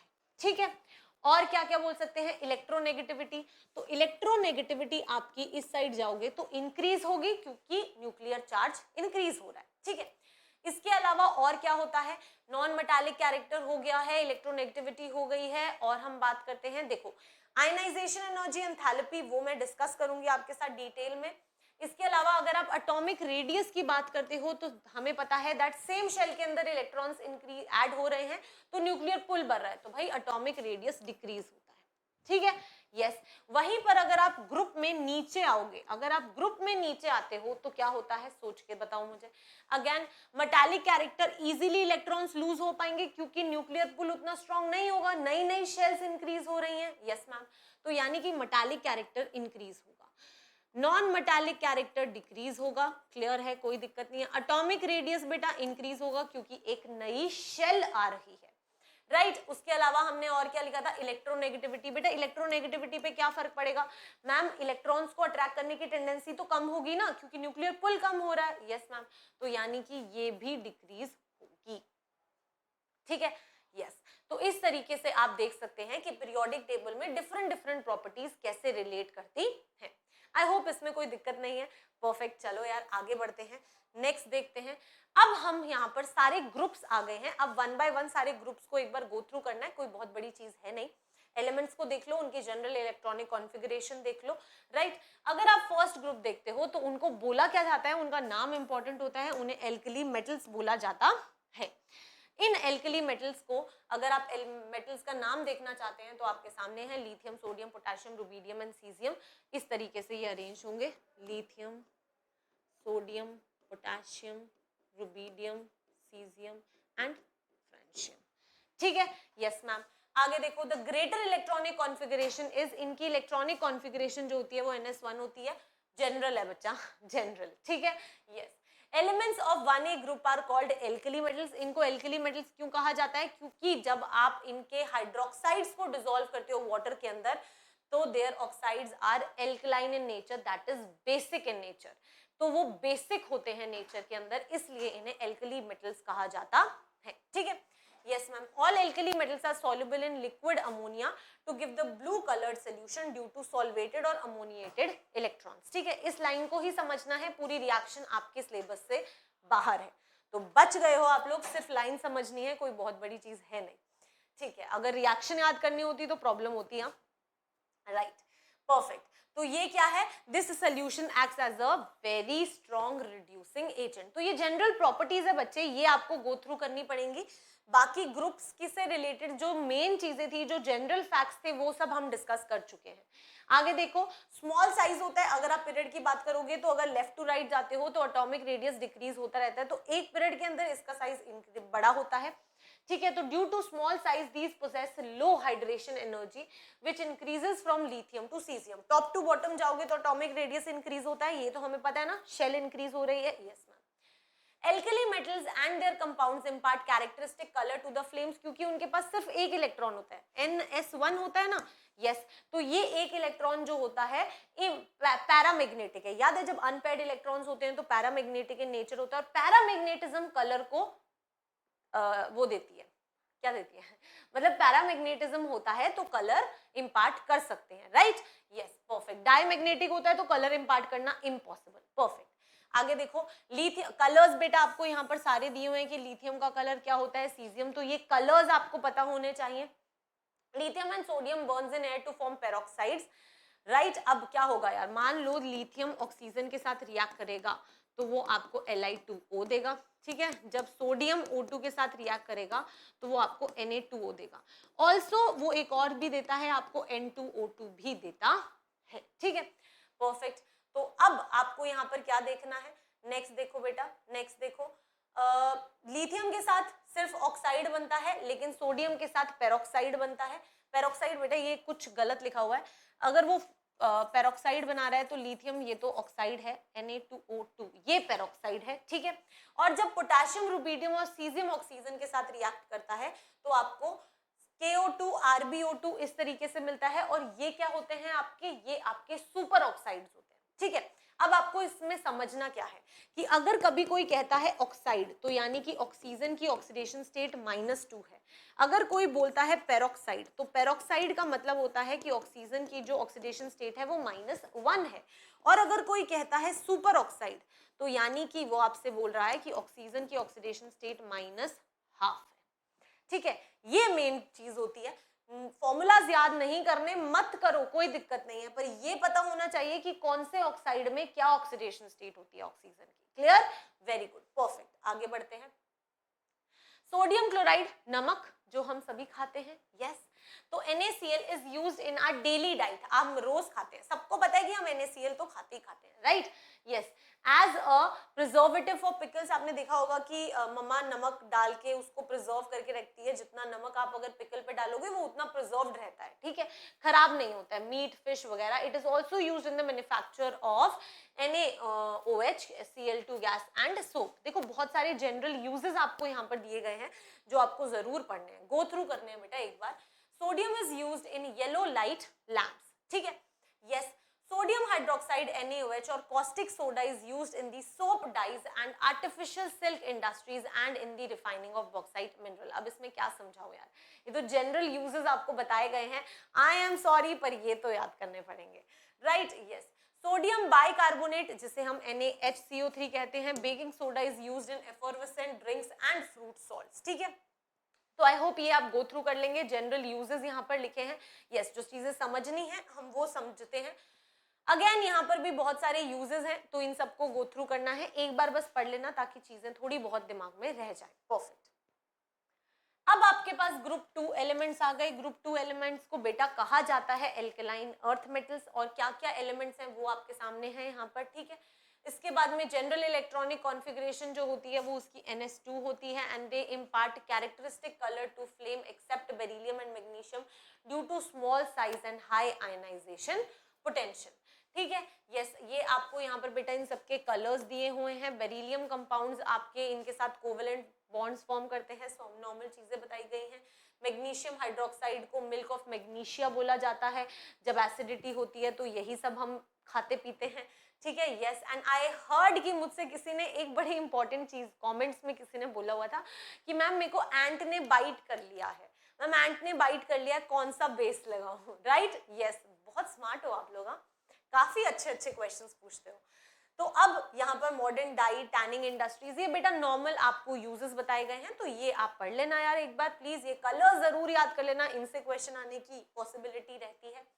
ये सारे यूजेस हैं। अगेन स्लेट लाइम किसको कहते हैं, कैल्शियम हाइड्रोक्साइड क्या होता है, ये सब चीजें आपको बताई गई हैं, ठीक है, ये गो थ्रू कर लेना। कैल्शियम सल्फेट्स, जिप्सम क्या है, कैसे है, ये सब चीजें आपको यहाँ पर लिखी गई हैं, सारे यूजेस हैं। तो ये टेबल आपको बेटा याद करने हैं, सभी ग्रुप्स के यूजेस आपको बताए गए हैं, उनकी जनरल इलेक्ट्रॉनिक कॉन्फ़िगरेशन बताई गई है, उसके अंदर कौन से एलिमेंट्स होते हैं वो सब बताए गए हैं, ठीक है, क्लियर है, वेरी गुड। ग्रुप 3A की बात करोगे तो boron, aluminium, gallium, indium and tellurium, ठीक है। General electronic configuration will be NS2 Np1। ये कौन सी ऑक्सीडेशन स्टेट दिखाएंगे, देखो यार 2 और 1, टोटल 3 वैलेंस इलेक्ट्रॉन्स है तो वो चाहेगा कि 3 लूज कर देता हूं, तो इसलिए +3 ऑक्सीडेशन स्टेट दिखाता है, ठीक है, yes. General oxidation state, but कहीं कहीं पे सिर्फ एक इलेक्ट्रॉन लूज करके NS2 भी तो कंप्लीटली फिल्ड होता है, तो कहीं कहीं +1 भी दिखा सकता है, पर मोस्टली वो +3 ही दिखाता है, ठीक है। Beryllium aluminium show +3 oxidation state, while gallium, indium, tellurium जो होता है वो +1 और +3 दोनों दिखाते हैं, ठीक है। Compounds of boron due to incomplete octet act as Lewis acids. Lewis acids कौन से होते हैं, जिनके पास इनकम्प्लीट ऑक्टेट होते हैं, तो इनका ऑक्टेट कंप्लीट नहीं होता है, इसलिए ये लुईस एसिड्स की तरह बिहेव कर सकते हैं, perfect. All compounds of boron are used in manufacture of glass to reduce thermal expansion of the glass, perfect. Boron absorbs the neutrons, therefore these are used in nuclear reactors. Aluminium form amphoteric oxides. Yes, a student asked me, ma'am amphoteric oxides क्या होते हैं, बेटा amphoteric oxides वो oxides होते हैं जो acid की तरह भी बिहेव कर लेते हैं और जो बेस की तरह भी बिहेव कर लेते हैं। हम कहते हैं ना कि मेटल के ऑक्साइड्स एसिडिक इन नेचर होते हैं, नॉन मेटल के ऑक्साइड्स जो होते हैं वो बेसिक इन नेचर होते हैं। लेकिन कुछ ऑक्साइड्स ऐसे होते हैं, जैसे एल्यूमिनियम का ऑक्साइड जो होता है वो एम्फोटेरिक इन नेचर होता है, दैट इज वो एक एसिड के साथ अगर रिएक्ट किया तो बेस की तरह बिहेव कर देगा, अगर बेस के साथ रिएक्ट किया तो एसिड की तरह, यानी कि it has both acidic as well as basic character. ठीक है, तो उन ऑक्साइड्स को एम्फोटेरिक ऑक्साइड्स कहा जाता है। Basic nature of oxides and hydroxides follows the order this, ये यहाँ पे आपको ऑर्डर दिखा रखा है। Strength of Lewis acids of boron follows the order this, यहाँ पर आपको सारे के सारे ऑर्डर्स दिए हुए हैं। Aluminium gallium have similar atomic radii due to poor shielding of the electrons, right, yes. तो ये आपने पीरियोडिक टेबल में 10th क्लास में भी पढ़ा है कि कैसे उनमें इनर्ट पेयर इफेक्ट क्या होता है, कैसे वो इलेक्ट्रॉन्स जो हैं वो पुअरली शील्ड कर पाते हैं, जिसकी वजह से उनका साइज छोटा हो जाता है, राइट, यस। तो ये हम पढ़ चुके हैं, अगर मैंने यहाँ पर ये समझाना शुरू किया तो बहुत टाइम लग जाएगा। Next is your 4A group. अगर आप यहाँ पर देखोगे तो ये सारे एलिमेंट्स आपको दिए हुए हैं और ये सभी के सभी बेटा पी ब्लॉक एलिमेंट्स है, पी ब्लॉक एलिमेंट्स है, ठीक है, yes ma'am. The stability and the volatility of tetrahalide of carbon decreases with increasing molecular weight of the tetrahalides. यहाँ पर आपको ऑर्डर दिया गया है, थर्मली मोस्ट वोलेटाइल होते हैं, लीस्ट स्टेबल लीस्ट वोलेटाइल, ठीक है, परफेक्ट। आगे बढ़ते हैं, नेक्स्ट देखते हैं नाइट्रोजन फैमिली, जिनको निकोजेंस भी कहा जाता है, बहुत इंपॉर्टेंट है बेटा, इनको निकोजेंस कहा जाता है, ठीक है। एलिमेंट्स आपको बताए गए हैं, सारे के सारे एलिमेंट्स आपके पास यहाँ पर हैं। Phosphorus is the most abundant element of this family in the earth's crust, phosphorus सबसे ज्यादा अबंडेंट एलिमेंट है, क्लियर है, तो यस यहाँ से क्वेश्चन आने की पॉसिबिलिटी है। NH3 is an alkaline gas extremely soluble in water and is dried over the quick line, clear। Next अगर देखो तो oxides of nitrogen which dissolve in water give oxy acids, again बेटा सारे के सारे यूजेस आपको दिए गए हैं, तो आई होप यूजेस तो हम पढ़ लेंगे, राइट, कोई दिक्कत नहीं है ना यूजेस पढ़ने में, परफेक्ट, वेरी गुड। तो यूजेस आप गो थ्रू कर लेना, कोई टेंशन नहीं है, यहाँ पर इन सबको पढ़ लेना, आपके सामने सब चीजें दी गई हैं। अगेन ऑक्सीजन फैमिली को चैल्कोजेंस कहा जाता है, जो कॉमन चीज है वो आपको याद होनी चाहिए बेटा, यहाँ पर आप कोई गलती मत करना। चैल्कोजेंस किसे कहा जाता है, निकोजेंस किसे कहा जाता है, हेलोजेंस किसे कहा जाता है, ये नाम हमें पता होने चाहिए, राइट। एलिमेंट्स आपको दिए गए हैं, यहाँ पर अगर आप देखोगे तो अब ये कहेंगे कि यार 6 वैलेंस इलेक्ट्रॉन आ गए हैं तो 2 इलेक्ट्रॉन गेन कर लेते हैं, तो ये ऑक्सीडेशन स्टेट -2 दिखाते हैं, ठीक है, दैट इज ये 2 इलेक्ट्रॉन्स गेन करते हैं। कॉमन ऑक्सीडेशन स्टेट इज -2, ठीक है। ऑयल ऑफ विट्रियोल H2SO4 होता है, ठीक है। Similarly H2SO4 is a dibasic acid and is a dehydrating agent. H2SO4 बहुत बार वाटर रिमूव करने के लिए यूज किया जाता है। एलोट्रॉप्स दिए हुए हैं ऑक्सीजन के और सारे के सारे यूजेस दिए गए हैं जिनको हमें गो थ्रू करना है, ठीक है, परफेक्ट। आगे बढ़ते हैं, नेक्स्ट देखते हैं। अगेन एलिमेंट्स ऑफ 8 कौन सा ग्रुप है ये, हमें 8A ग्रुप दिया गया है, ये यहाँ पर सारे के सारे आपको यहाँ पर यूजेस दिए गए हैं बच्चे, ये आप प्लीज गो थ्रू कर लेना, ठीक है। 0 ग्रुप आपको दिया गया है जहां पर सारी की सारी इनर्ट गैसेस आती हैं और ये किसी के साथ रिएक्ट नहीं करती हैं, ये इनर्ट गैसेस होती हैं, किसी के साथ रिएक्ट नहीं करती हैं क्योंकि इनका शेल कंप्लीट होता है, ठीक है, यस मैम। तो ये argon is the most abundant inert gas in air. Helium was discovered by Frankland, किसने डिस्कवर किया था, नॉर्मल हमें इंफॉर्मेशन दी गई है, कोई बात नहीं, perfect. Argon was discovered by Rayleigh and Ramsay, ठीक है।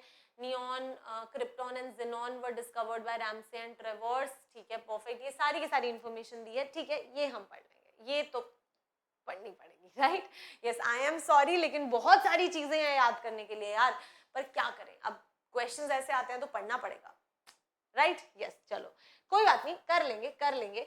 अगेन यहाँ पर आपको यूजेस दिए गए हैं गैसेस के, सारे के सारे यूजेस आप गो थ्रू कर लेना एक बार, कोई दिक्कत नहीं है, टेबल है, परफेक्ट।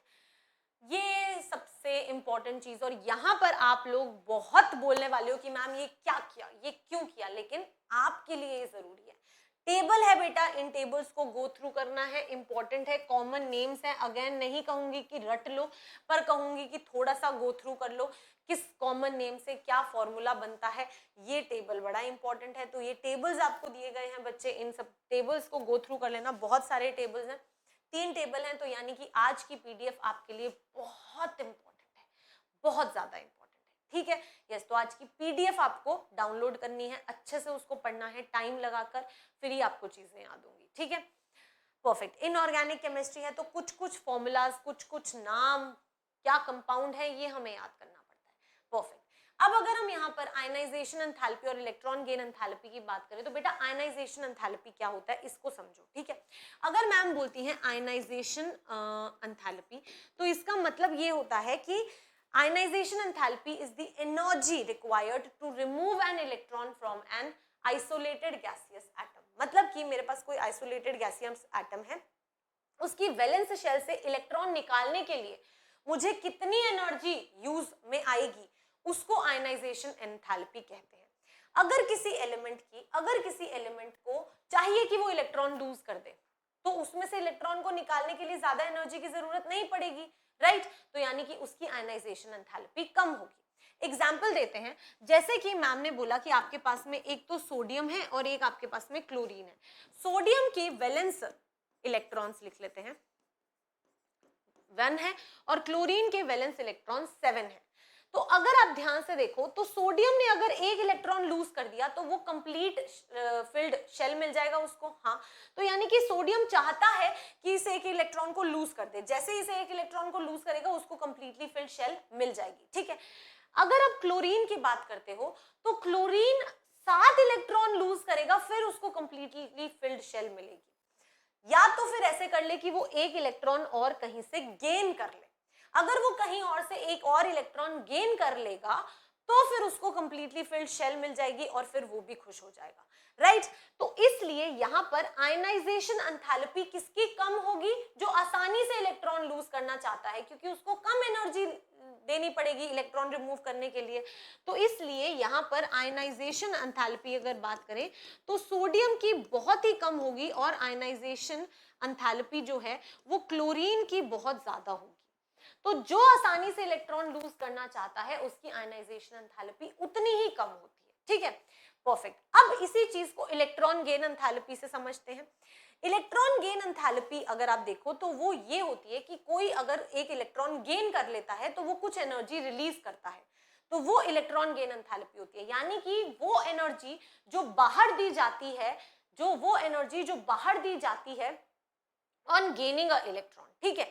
अगर आप यहां पर ध्यान से देखो, और एक और चीज बेटा, इलेक्ट्रॉन गेन एंथैल्पी जो होती है वो नेगेटिव होती है जब आपको किसी को इलेक्ट्रॉन चाहिए होता है। तो यानी कि क्लोरीन को एक इलेक्ट्रॉन चाहिए था ना, हाँ, तो उसको एक इलेक्ट्रॉन चाहिए था, तो क्लोरीन की इलेक्ट्रॉन गेन एंथैल्पी नेगेटिव होगी, ठीक है। तो अगर नेगेटिव है यानी कि ये इलेक्ट्रॉन गेन करना चाहता है, लेकिन क्या सोडियम इलेक्ट्रॉन गेन करना चाहता है? नहीं, क्योंकि अगर उसने एक और गेन कर लिया तो उसके लिए प्रॉब्लम हो जाएगी, 2 इलेक्ट्रॉन आ गए, कंप्लीटली फिल्ड शेल थोड़ी आया, वो तो लूज करना चाहता है। तो इसलिए इसकी इलेक्ट्रॉन गेन एंथैल्पी जो होती है वो पॉजिटिव होती है। पॉजिटिव का मतलब है कि वो गेन नहीं करना चाहता, ठीक है।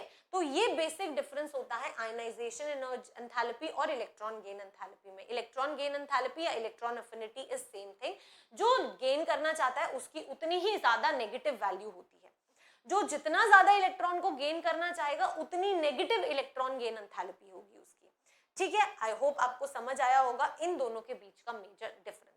अब अगर मैं आयनाइजेशन एंथैल्पी की बात करूं एक पीरियड में, यानी कि मैं लेफ्ट से राइट मूव कर रही हूं एक पीरियड में, तो आयनाइजेशन एंथैल्पी सोचो बढ़ेगी या घटेगी? आयनाइजेशन एंथैल्पी, सेम शेल के अंदर इलेक्ट्रॉन्स ऐड हो रहे हैं, तो यानी कि न्यूक्लियर पूल बढ़ रहा है, यानी कि इलेक्ट्रॉन को लूज करना उतना ही मुश्किल हो रहा है, क्योंकि इलेक्ट्रॉन ज्यादा, न्यूक्लियस ज्यादा इलेक्ट्रॉन्स को अपनी तरफ गेन कर रहा है। इसलिए आयनाइजेशन एंथैल्पी बढ़ती है जब आप लेफ्ट टू राइट मूव करते हो, ठीक है। सिमिलरली इलेक्ट्रॉन गेन एंथैल्पी की बात करो या इलेक्ट्रॉन अफिनिटी की बात करो, इलेक्ट्रॉन अफिनिटी ज्यादा नेगेटिव होती है, क्योंकि ज्यादा न्यूक्लियर पुल हो रहा है तो वो इलेक्ट्रॉन्स को ले लेना चाहेगा अपने पास। Yes ma'am. तो यानी कि लेफ्ट टू राइट मूव करते हो तो इलेक्ट्रॉन अफिनिटी भी मोर नेगेटिव होती रहती है, ठीक है। सिमिलरली अगर आप पीरियड ग्रुप में टॉप टू बॉटम मूव करते हो तो अब क्या हो रहा है, अब न्यूक्लियर पुल वीक हो रहा है, तो फिर इलेक्ट्रॉन को लूज करना आसान हो रहा है, तो कम एनर्जी देनी पड़ेगी, तो यानी कि डाउन द ग्रुप जब मूव करते हैं तो आयनाइजेशन एंथैल्पी डिक्रीज होती है। इलेक्ट्रॉन गेन करने की टेंडेंसी भी तो कम हो रही है क्योंकि न्यूक्लियर पुल कम हो रहा है। यस मैम, तो यानी कि इलेक्ट्रॉन अफिनिटी भी लेस नेगेटिव होती रहती है, डिक्रीज होती है, that it is less negative. Clear? तो ये मेजर चीज होती है जो आपके पीरियोडिक टेबल में आपको क्लियर होनी चाहिए। परफेक्ट, आगे बढ़ते हैं, देखते हैं बेटा क्वेश्चन देखते हैं। Which one of the following elements exist in liquid state at room temperature? एक ही ऐसा एलिमेंट है जो लिक्विड स्टेट में एग्जिस्ट करता है at room temperature, which is your mercury. तो ये आपको याद होना चाहिए बेटा। ऑप्शन ए यहाँ पर आपका करेक्ट आंसर होगा। मरकरी जो है वो लिक्विड स्टेट में एग्जिस्ट करता है at room temperature. The best and the poorest conductors of heat are respectively. जो बेस्ट कंडक्टर होता है वो बेटा सिल्वर होता है और पुअर जो होता है वो लेड होता है। आई नो ये चीजें आप फर्स्ट टाइम अगर सुन रहे हैं तो आपको नहीं पता होंगी, बट आज के बाद में अब आपको याद होनी चाहिए, राइट? ये पीवाईक्यू में आपसे पूछे गए क्वेश्चन है बेटा, ये पीवाईक्यू में पूछे गए क्वेश्चन है, इसीलिए आपके साथ डिस्कस किए जा रहे हैं कि silver is the best conductor and lead is the poorest conductor of heat. Clear? Perfect, आगे बढ़ते हैं। Fluorine the most electronegative element in Pauling scale have the value. Fluorine जो होता है वो आपका मोस्ट इलेक्ट्रोनेगेटिव एलिमेंट होता है और पॉलिंग स्केल क्या होता है, वो इलेक्ट्रोनेगेटिविटी को मेजर करता है और सबसे ज्यादा इलेक्ट्रोनेगेटिविटी फ्लोरीन की आती है विच इज इक्वल टू 4। तो ऑप्शन डी यहाँ पर आपका करेक्ट आंसर होगा। 4 उसकी इलेक्ट्रोनेगेटिविटी होती है। अब आप याद रखना इस चीज को कि इससे कम ही होगी बाकी सबकी। अगर आप ऑक्सीजन की इलेक्ट्रोनेगेटिविटी की बात करें तो पॉलिंग स्केल पे 3.2 के क्लोज जो है आसपास आपकी पॉलिंग स्केल पे ऑक्सीजन की इलेक्ट्रोनेगेटिविटी आती है। मोस्ट इलेक्ट्रोनेगेटिव फ्लोरीन होता है जिसकी इलेक्ट्रोनेगेटिविटी 4 होती है। In which of the following energy is absorb? इनमें से किस में एनर्जी एब्जॉर्ब होती है? ठीक है, चलो देखते हैं। अगर हम यहाँ पर बात करें तो आप फ्लोरीन से फ्लोरीन माइनस जा रहे हैं, क्लोरीन से क्लोरीन माइनस जा रहे हैं, हाइड्रोजन से हाइड्रोजन माइनस जा रहे हैं। ठीक है, चलो देखते हैं। ऑक्सीजन से ऑक्सीजन 2 माइनस जा रहे हैं। पहली इलेक्ट्रॉन गेन एंथैल्पी तो नेगेटिव ही होगी। फ्लोरीन के पास तो 7 वैलेंस इलेक्ट्रॉन्स है तो वो तो एक इलेक्ट्रॉन गेन करना चाहता है और जो इलेक्ट्रॉन गेन करना चाहता है उसकी इलेक्ट्रॉन एफिनिटी नेगेटिव होती है, तो बिल्कुल इसकी तो नेगेटिव होगी। अगर नेगेटिव होगी तो यानी कि एब्जॉर्ब नहीं। बेटा जब भी एब्जॉर्ब बोले तो यानी कि पॉजिटिव वैल्यू आनी चाहिए। ठीक है, तो हम ये देख रहे हैं कि इसमें तो एब्जॉर्ब नहीं होगी, वो तो रिलीज करेगा इलेक्ट्रॉन गेन करने के बाद में क्योंकि वो शांत हो गया है, स्टेबल हो गया है। हाँ मैम, क्लोरीन भी तो फ्लोरीन की तरह ही है, 7 वैलेंस इलेक्ट्रॉन ही क्लोरीन के पास होते हैं तो ये भी गेन करना चाहेगा। अगर ये गेन करेगा तो यानी कि इसकी इलेक्ट्रॉन अफिनिटी भी नेगेटिव होगी। ठीक है मैम, तो यानी कि ये दो ऑप्शंस तो हमारे नहीं हो सकते। हाइड्रोजन से हाइड्रोजन माइनस में जाओ, हाइड्रोजन के पास एक वैलेंस इलेक्ट्रॉन है दैट इज 1s1, तो अगर वो एक गेन कर ले तो बेटा वो 1s2 बना देगा, कंप्लीटली फिल्ड शेल बन जाएगी। तो यानी कि हाइड्रोजन भी एक इलेक्ट्रॉन गेन करना चाह सकता है। हाँ पॉसिबल है, तो यानी कि ये भी नेगेटिव नहीं, ये भी नेगेटिव होगी, पॉजिटिव नहीं होगी क्योंकि ये भी गेन करना चाह रहा है। अगर आप ऑक्सीजन के केस में देखो तो यस ऑक्सीजन के पास 6 वैलेंस इलेक्ट्रॉन्स हैं तो ये भी मैम इलेक्ट्रॉन गेन ही करना चाहता है, 2 इलेक्ट्रॉन ये भी गेन करेगा, बिल्कुल 2 गेन करेगा।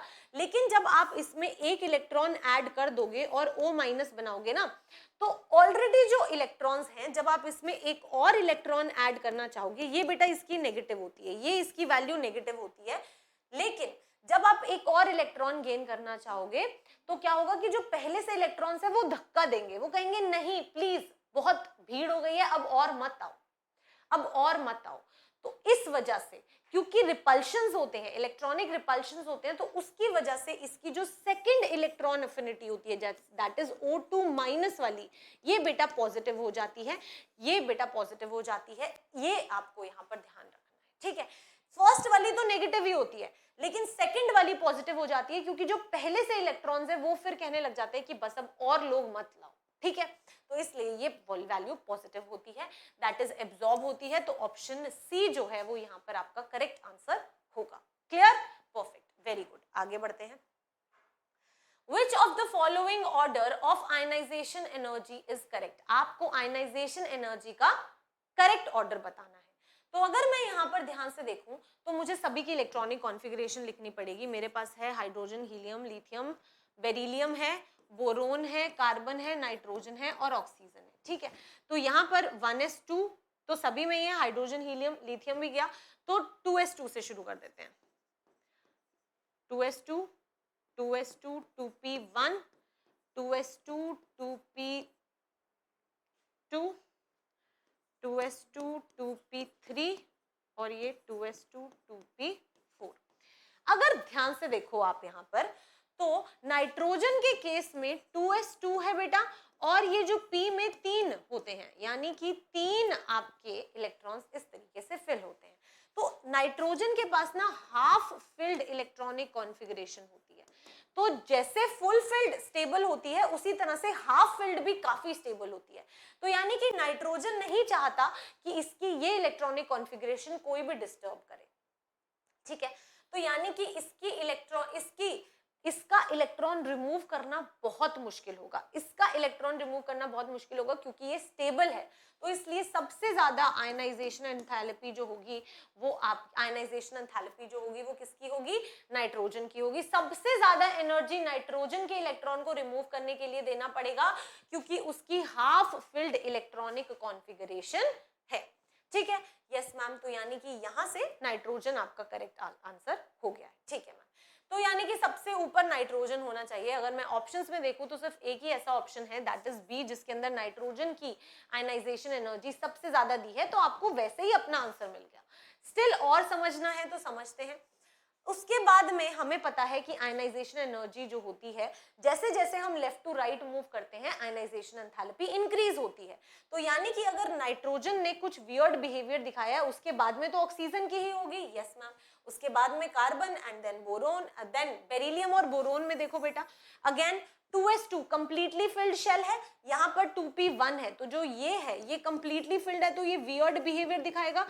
ये कहेगा कि यार जब मैं कंप्लीटली फिल्ड हूं तो मैं क्यों और कोई इलेक्ट्रॉन लूज करूं, ये लूज करके 2s2 बनाना चाहेगा। इसका तो ऑलरेडी 2s2 बना हुआ है ना, तो ये नहीं लूज करना चाहेगा, इसलिए इसकी बोरोन से ज्यादा आयनाइजेशन एंथैल्पी होती है, राइट। तो इसलिए correct order boron, beryllium, carbon, oxygen और नाइट्रोजन होगा।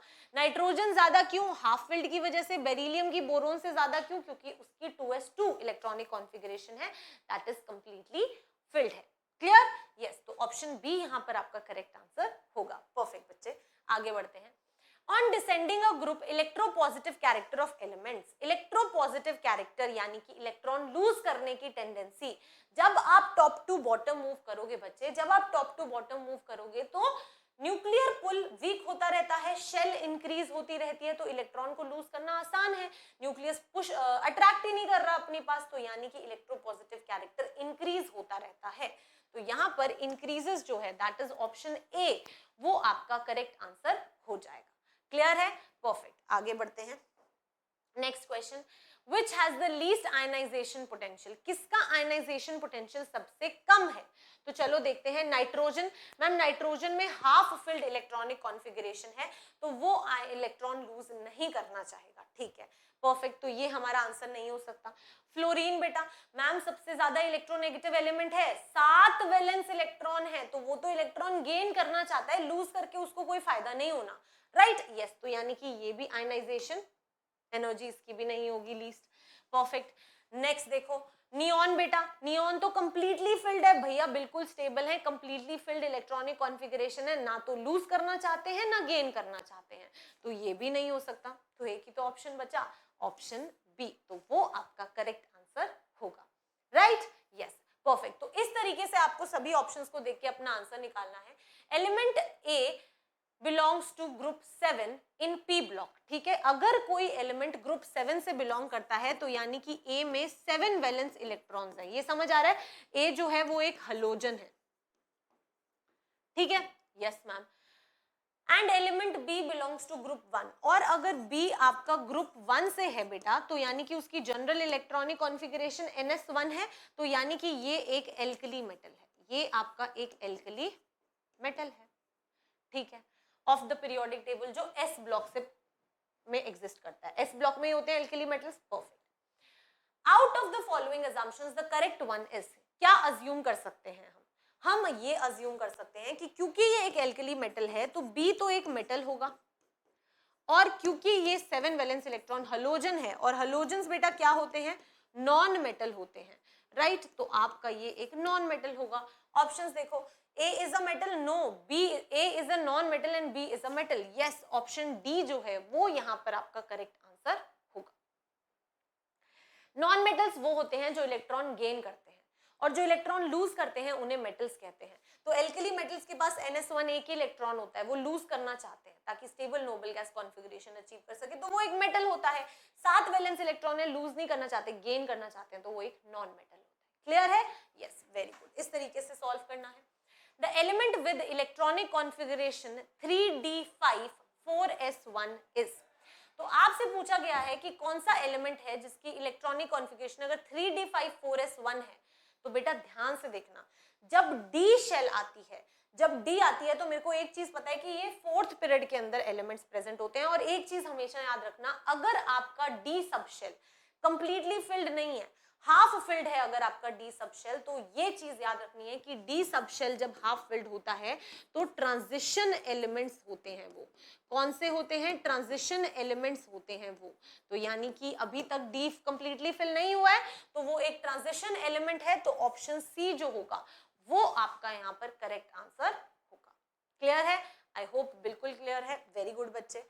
नेक्स्ट देखो, noble gas is a, noble gas अगर देखो तो वो कोई कंपाउंड नहीं बनाती है। आर्गन हो गया, नियॉन हो गया, हीलियम हो गया, सब नोबल गैसेस हैं। तो ये सब क्या है? मोनो एटॉमिक है ना? यस मैम, तो यानी कि मोनो एटॉमिक, तो ऑप्शन ए यहाँ पर आपका करेक्ट आंसर होगा। क्लियर? वेरी गुड बेटा, परफेक्ट। आगे बढ़ते हैं। BaO, BaO यानी कि बेरियम। बेरियम क्या है बेटा? एल्कलाइन अर्थ मेटल है, और मैंने आपको बताया था कि मेटल के ऑक्साइड्स जो होते हैं वो क्या होते हैं? बेसिक होते हैं हमेशा नेचर के अंदर। नॉन मेटल के ऑक्साइड्स एसिडिक होते हैं। तो यानी कि अगर हम यहाँ पर देखें तो BaO एक मेटल का ऑक्साइड है, यानी कि it should be basic in nature, that is option D जो होगा वो यहाँ पर आपका करेक्ट आंसर होगा। क्लियर? Perfect, very good. आगे बढ़ते हैं। The most electronegative element among the following is, जिसका सबसे ज्यादा इलेक्ट्रोनेगेटिविटी है, पॉलिंग स्केल पे इलेक्ट्रोनेगेटिविटी 4 है, तो फ्लोरीन है सबसे ज्यादा इलेक्ट्रोनेगेटिव, तो ऑप्शन ए यहाँ पर आपका करेक्ट आंसर होगा। क्लियर? Very good, perfect. आगे बढ़ते हैं। अब हम आ गए हैं केमिकल बॉन्डिंग पे, तो थोड़ा सा केमिकल बॉन्डिंग के बारे में समझते हैं बच्चे। केमिकल बॉन्डिंग की अगर आप बात करो तो इसमें हमें बहुत ज्यादा चीजें नहीं समझनी है, सिर्फ हमें टाइप ऑफ बॉन्ड्स के बारे में थोड़ी सी नॉलेज होनी चाहिए। वैलेंसी क्या है? वैलेंसी हम समझ चुके हैं, जितने वैलेंस इलेक्ट्रॉन्स होते हैं वो गेन करना चाहते हैं, लूज करना चाहते हैं, उसी के अकॉर्डिंग उनकी बॉन्डिंग होती है। ठीक है, तो अब इसको सुन लो यार। The valency of an element decides the number of other atoms which can combine with one atom of that element.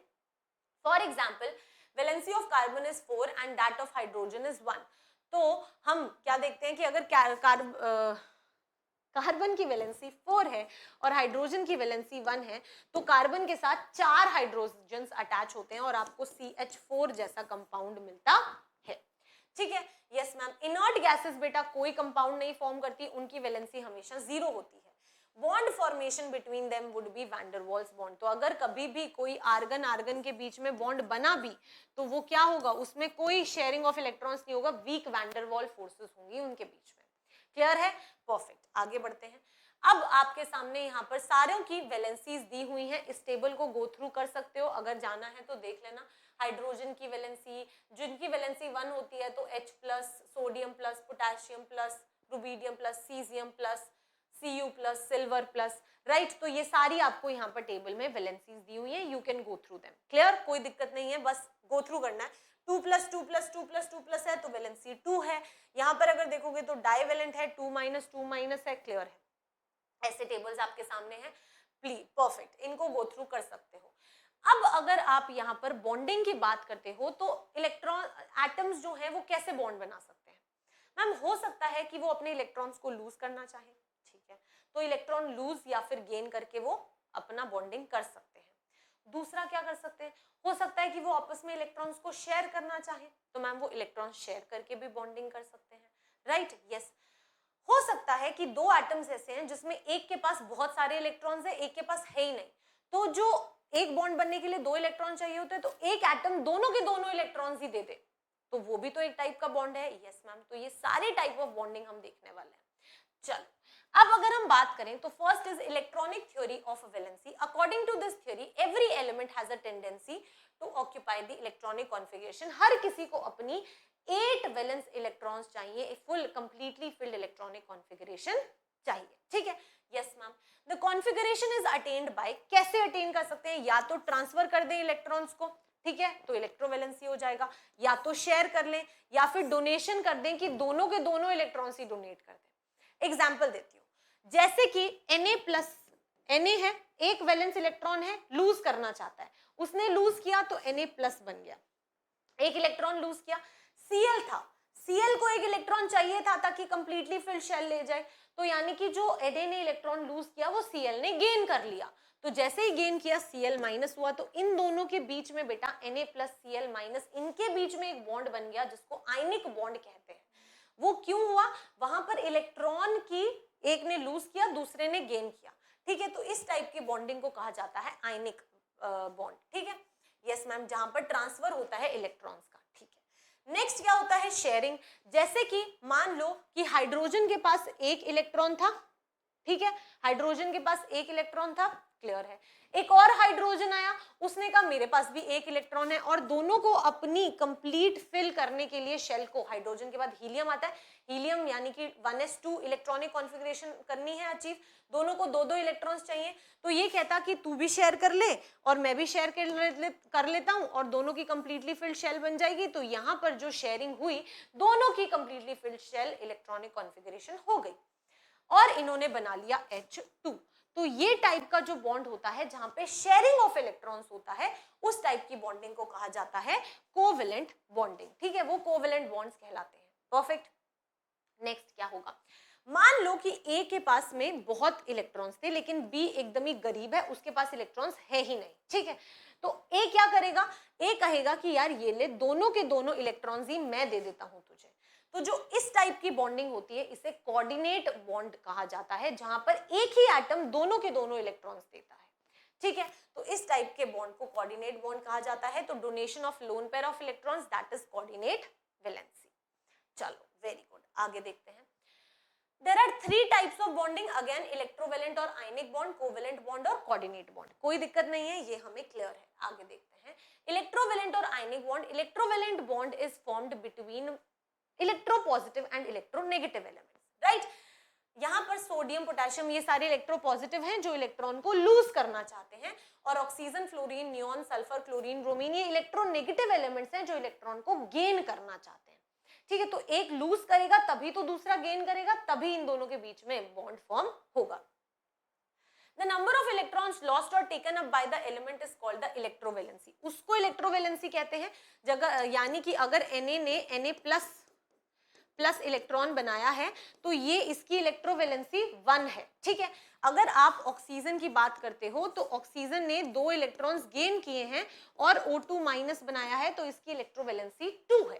ठीक है, yes, of the element which is equal to the change of the charge of the anion or cation, and these type of compounds are called electrovalent compounds। कोई दिक्कत नहीं है, perfect, very good। These types of bonds are formed by the mutual sharing of। अब अगर हम covalent bond की बात करें तो वहां पर म्यूचुअल शेयरिंग होती है, जो हमने अभी H2 के केस में देखा था। हाइड्रोजन और हाइड्रोजन, इन दोनों ने अपने इलेक्ट्रॉन्स को शेयर किया और दोनों ने कंप्लीटली फिल्ड शेल और कॉन्फ़िगरेशन अचीव कर ली। ठीक है, तो ये टाइप ऑफ बॉन्ड फॉर्म होते हैं by sharing of electrons by the atoms in the molecules. thus the bond formed by the sharing of electrons is called the covalent bond, and compounds possessing the covalent bond are called the covalent compounds। कोई दिक्कत नहीं है, yes, ये भी बहुत strong bond होते हैं, पर जो आयनिक बॉन्ड होते हैं वो सबसे ज्यादा स्ट्रॉन्ग बॉन्ड्स होते हैं, फिर कोवेलेंट बॉन्ड्स आते हैं, एंड देन आगे हम बॉन्ड्स की बात करेंगे। ठीक है, अब बोलते हैं कि ये जो कोवेलेंट बॉन्ड्स हैं ये भी 2 टाइप के हो सकते हैं। हो सकता है कि सेम तरह के मॉलिक्यूल्स जैसे H2H2, Cl2Cl2 या फिर Br2, इस तरीके से सेम तरह के एलिमेंट्स ने इलेक्ट्रॉन्स को शेयर किया, पर हो सकता है कि ऐसा ना हो सकता है कि कोई एक बहुत ज्यादा इलेक्ट्रोनेगेटिव हो, जैसे कि मान लो A बहुत इलेक्ट्रोनेगेटिव है और B इलेक्ट्रोपॉजिटिव है, दोनों ने इलेक्ट्रॉन को शेयर किया, तो ये टाइप ऑफ बॉन्ड तो नॉन पोलर कोवेलेंट बॉन्ड होगा, बट जब इलेक्ट्रोनेगेटिविटी में डिफरेंस आएगा तो उन्हें पोलर कोवेलेंट बॉन्ड्स कहेंगे। ठीक है, चलो एग्जांपल्स देखते हैं. These types of covalent bonds are formed between identical atoms. जब आप नॉन पोलर कोवेलेंट बॉन्ड्स की बात करते हो, जैसे Cl2O2 सेम तरह के एलिमेंट्स के बीच में शेयरिंग होगी, तो वो नॉन पोलर कोवेलेंट बॉन्ड्स होंगे. ठीक है, अगर डिफरेंट होंगे तो these types of bonds are formed between different elements having different electronegativity. different electronegativity होगी उनके बीच में. ठीक है, अगर आप देखो तो HBr, HCl इनके बीच में क्या है बेटा, डिफरेंट इलेक्ट्रोनेगेटिविटी है. यहाँ पर अगर आप H और Cl की बात करते हो और इनके बीच में कुछ इलेक्ट्रॉन शेयर हैं, तो क्लोरीन ज्यादा इलेक्ट्रोनेगेटिव है. तो यानी कि क्लोरीन जो है, डाइपोल मोमेंट जो होगा वो कुछ इस तरीके से होगा, क्योंकि chlorine shared pair of electrons को अपनी तरफ अट्रैक्ट करके रखेगा. क्लियर? यस, तो ये पोलर कोवेलेंट बॉन्ड कहलाता है. क्लियर? आगे बढ़ते हैं. डाइपोल मोमेंट कैसे निकालते हैं? जो ज्यादा इलेक्ट्रोनेगेटिव होता है उसकी तरफ डायरेक्शन हमें करनी होती है. Yes ma'am, the property which measures the extent of polarity in the bond is called the dipole moment. Dipole moment का बेटा एक फॉर्मूला भी होता है, अगर कभी दिया हो तो आप इस तरीके से कैलकुलेट कर सकते हैं, नहीं तो मॉलिक्यूल का स्ट्रक्चर बनाओ और डाइपोल मोमेंट बना लो. Right? Yes, dipole moments of diatomic molecules is zero because they are non polar. ये तो नॉन पोलर ही होंगे जब सेम होगा तो. Yes ma'am, dipole moments of HF, HCl, HBr and HI are very large due to their high electronegativity difference. Clear? Molecules like CO2, चलो इसकी बात करते हैं. अगर आप CO2 की बात करते हो तो उसका स्ट्रक्चर कुछ इस तरीके से होता है. अगर आप ध्यान से देखो तो ऑक्सीजन कार्बन से ज्यादा इलेक्ट्रोनेगेटिव है, तो इसका डाइपोल मोमेंट इस साइड आएगा, इसका डाइपोल मोमेंट इस साइड आएगा, तो आपस में कैंसिल आउट करके बेटा इनका टोटल डाइपोल मोमेंट तो अभी भी जीरो आ रहा है. दो मॉलिक्यूल्स अलग अलग थे लेकिन फिर भी टोटल डाइपोल मोमेंट जीरो आ रहा है. तो यही बोल रहा है कि CO2, CS2, BeF2 ये लीनियर शेप होती है इनकी and possess polar covalent bonds, लेकिन नेट डाइपोल मोमेंट इनका जीरो हो जाता है. ठीक है, ये बॉन्ड्स तो पोलर हैं लेकिन नेट डाइपोल मोमेंट पूरे मॉलिक्यूल का जीरो है. क्लियर है? The dipole moment of CH4, CCl4, BF3 are zero due to their symmetrical structure. अब इनका भी स्ट्रक्चर की बात कर लेते हैं. अगर आप CH4 की बात करते हो तो कार्बन, यहाँ हाइड्रोजन, यहाँ हाइड्रोजन, यहाँ हाइड्रोजन, यहाँ हाइड्रोजन. तो हमें पता है कि अगर आप यहाँ पर देखोगे तो इनका स्ट्रक्चर सिमेट्रिकल है. तो जब सिमेट्रिकल स्ट्रक्चर्स होते हैं तो नेट डाइपोल मोमेंट जो होता है वो जीरो हो जाता है. सिमेट्रिकल में कंप्लीटली कैंसिल आउट कर देते हैं, इसलिए नेट डाइपोल मोमेंट जीरो होता है. चलो कोई और एग्जाम्पल ले लेते हैं. नेक्स्ट हमें दिया हुआ है जैसे BF3. तो अगर आप BF3 की बात करते हो तो यहाँ पर बोरोन, ये फ्लोरीन होता है, ये फ्लोरीन होता है और ये फ्लोरीन होता है. तो फ्लोरीन ज्यादा इलेक्ट्रोनेगेटिव है, तो अगर आप ध्यान से देखो तो इस साइड डाइपोल मोमेंट होगा, इस साइड डाइपोल मोमेंट होगा और इस साइड डाइपोल मोमेंट होगा. इन दोनों का नेट बेटा इस साइड आता है इस तरीके से, तो ये कंप्लीटली कैंसिल आउट कर देता है और म्यू आपका जीरो आ जाता है. That is your net dipole moment is zero. Though these have polar bonds, polar bonds हैं लेकिन नेट डाइपोल मोमेंट इसका जीरो है. ठीक है बेटा? Yes ma'am. तो जो सिमेट्रिकल मॉलिक्यूल्स होते हैं आप अपने दिमाग में रख सकते हैं, जो सिमेट्रिकल मॉलिक्यूल्स होते हैं उनका नेट डाइपोल मोमेंट जीरो होता है. Clear? Very good. The bond in which both electrons in the shared pair come one atom called the coordinate bond. Again वही जो मैंने आपको एग्जांपल दिया, A जो है अगर अपने दोनों बॉन्ड इलेक्ट्रॉन्स को डोनेट कर देगा तो उसे कोऑर्डिनेट बॉन्ड कहते हैं और उसको इससे रिप्रेजेंट किया जाता है एरो से. ठीक है, this bond is usually represented by an arrow pointing from the donor to the acceptor. तो यहाँ पर A आपका डोनर है और B आपका एक्सेप्टर है. For example, a hydrogen ion can combine with water molecules by coordinate bond to form hydronium ion. तो ये जो हाइड्रोनियम आयन है वो आपका इस तरीके से बनता है जहां पर OH में अपने इलेक्ट्रॉन्स डोनेट करता है और हाइड्रोजन बन जाता है. ठीक है, तो ये एक कोऑर्डिनेट बॉन्ड होता है जहां पर ऑक्सीजन डोनर है और हाइड्रोजन जो है वो एक्सेप्टर है. क्लियर है? Yes ma'am. Perfect. Compound one complex, जो कॉम्प्लेक्स कंपाउंड्स होते हैं ना जो हम इस तरीके के देखते हैं बेटा, इनमें सेंट्रल एटम को लिगेंड्स जो होते हैं वो इलेक्ट्रॉन्स डोनेट कर रहे होते हैं. तो ये आपका आयरन जो है Fe जो है उसको Cn जो है वो कोऑर्डिनेट बॉन्ड के थ्रू अपने इलेक्ट्रॉन्स जो हैं वो डोनेट कर रहे होते हैं, तो इनके बीच में कोऑर्डिनेट बॉन्ड्स फॉर्म होते हैं. ठीक है? यस. परफेक्ट. कोऑर्डिनेशन कंपाउंड्स एक पूरा चैप्टर है जिसमें इस तरीके की डिस्कशंस होती हैं. आपको सिर्फ इतना याद रखना है कि जब भी ऐसा कोई कंपाउंड आए ना इसमें कोऑर्डिनेट बॉन्ड्स फॉर्म होते हैं. ये जो Cn है ये लिगेंड्स हैं, ये आपका सेंट्रल मेटल है. क्लियर है? Now metals possess metallic bond. ठीक है, मेटल्स जो है वो तो मेटालिक बॉन्ड पोजेस करते हैं. परफेक्ट. आगे बढ़ते हैं. इट इज, अब अगर आप हाइड्रोजन बॉन्ड की बात करोगे तो हाइड्रोजन बॉन्ड मैं आपको बता चुकी हूँ कि हाइड्रोजन जो फ्लोरीन क्लोरीन ब्रोमीन, ये तीन, फ्लोरीन क्लोरीन ब्रोमीन बोल दिया गया, सॉरी, ये हाइड्रोजन है फ्लोरीन ऑक्सीजन और नाइट्रोजन, यस, ये तीन इलेक्ट्रोनेगेटिव एलिमेंट्स हैं जिनके साथ वो क्या करता है बच्चे, जिनके साथ वो हाइड्रोजन बॉन्डिंग करता है, ठीक है। अब हाइड्रोजन बॉन्डिंग होती कैसे है, दो तरह की हाइड्रोजन बॉन्डिंग हो सकती है, हो सकता है कि इंटरमोलिक्यूलर हो सकता है इंट्रामोलिक्यूलर हो। इंटरमोलिक्यूल यानी कि दो अलग अलग मॉलिक्यूल्स के बीच में हाइड्रोजन बॉन्डिंग होगी, जैसे कि अगर आपके पास में HF बॉन्ड बना हुआ है और यहाँ पर भी HF बॉन्ड बना हुआ है, तो ये जो फ्लोरीन है, ये फ्लोरीन और ये हाइड्रोजन के बीच में जब बॉन्डिंग होगी तो ये इंटरमोलिक्यूलर हाइड्रोजन बॉन्डिंग है, दो अलग अलग मॉलिक्यूल्स के बीच की हाइड्रोजन बॉन्डिंग है। लेकिन अगर आपके पास में कोई ऐसा मॉलिक्यूल है जैसे कि C डबल बॉन्ड OOH और यहां पर आपके पास में है O और H, तो इसके बीच में, अब ये तो एक ही मॉलिक्यूल था, एक ही मॉलिक्यूल के बीच में बॉन्डिंग हो रही है, तो इसलिए इसको इंट्रामोलिक्यूलर हाइड्रोजन बॉन्डिंग कहते हैं।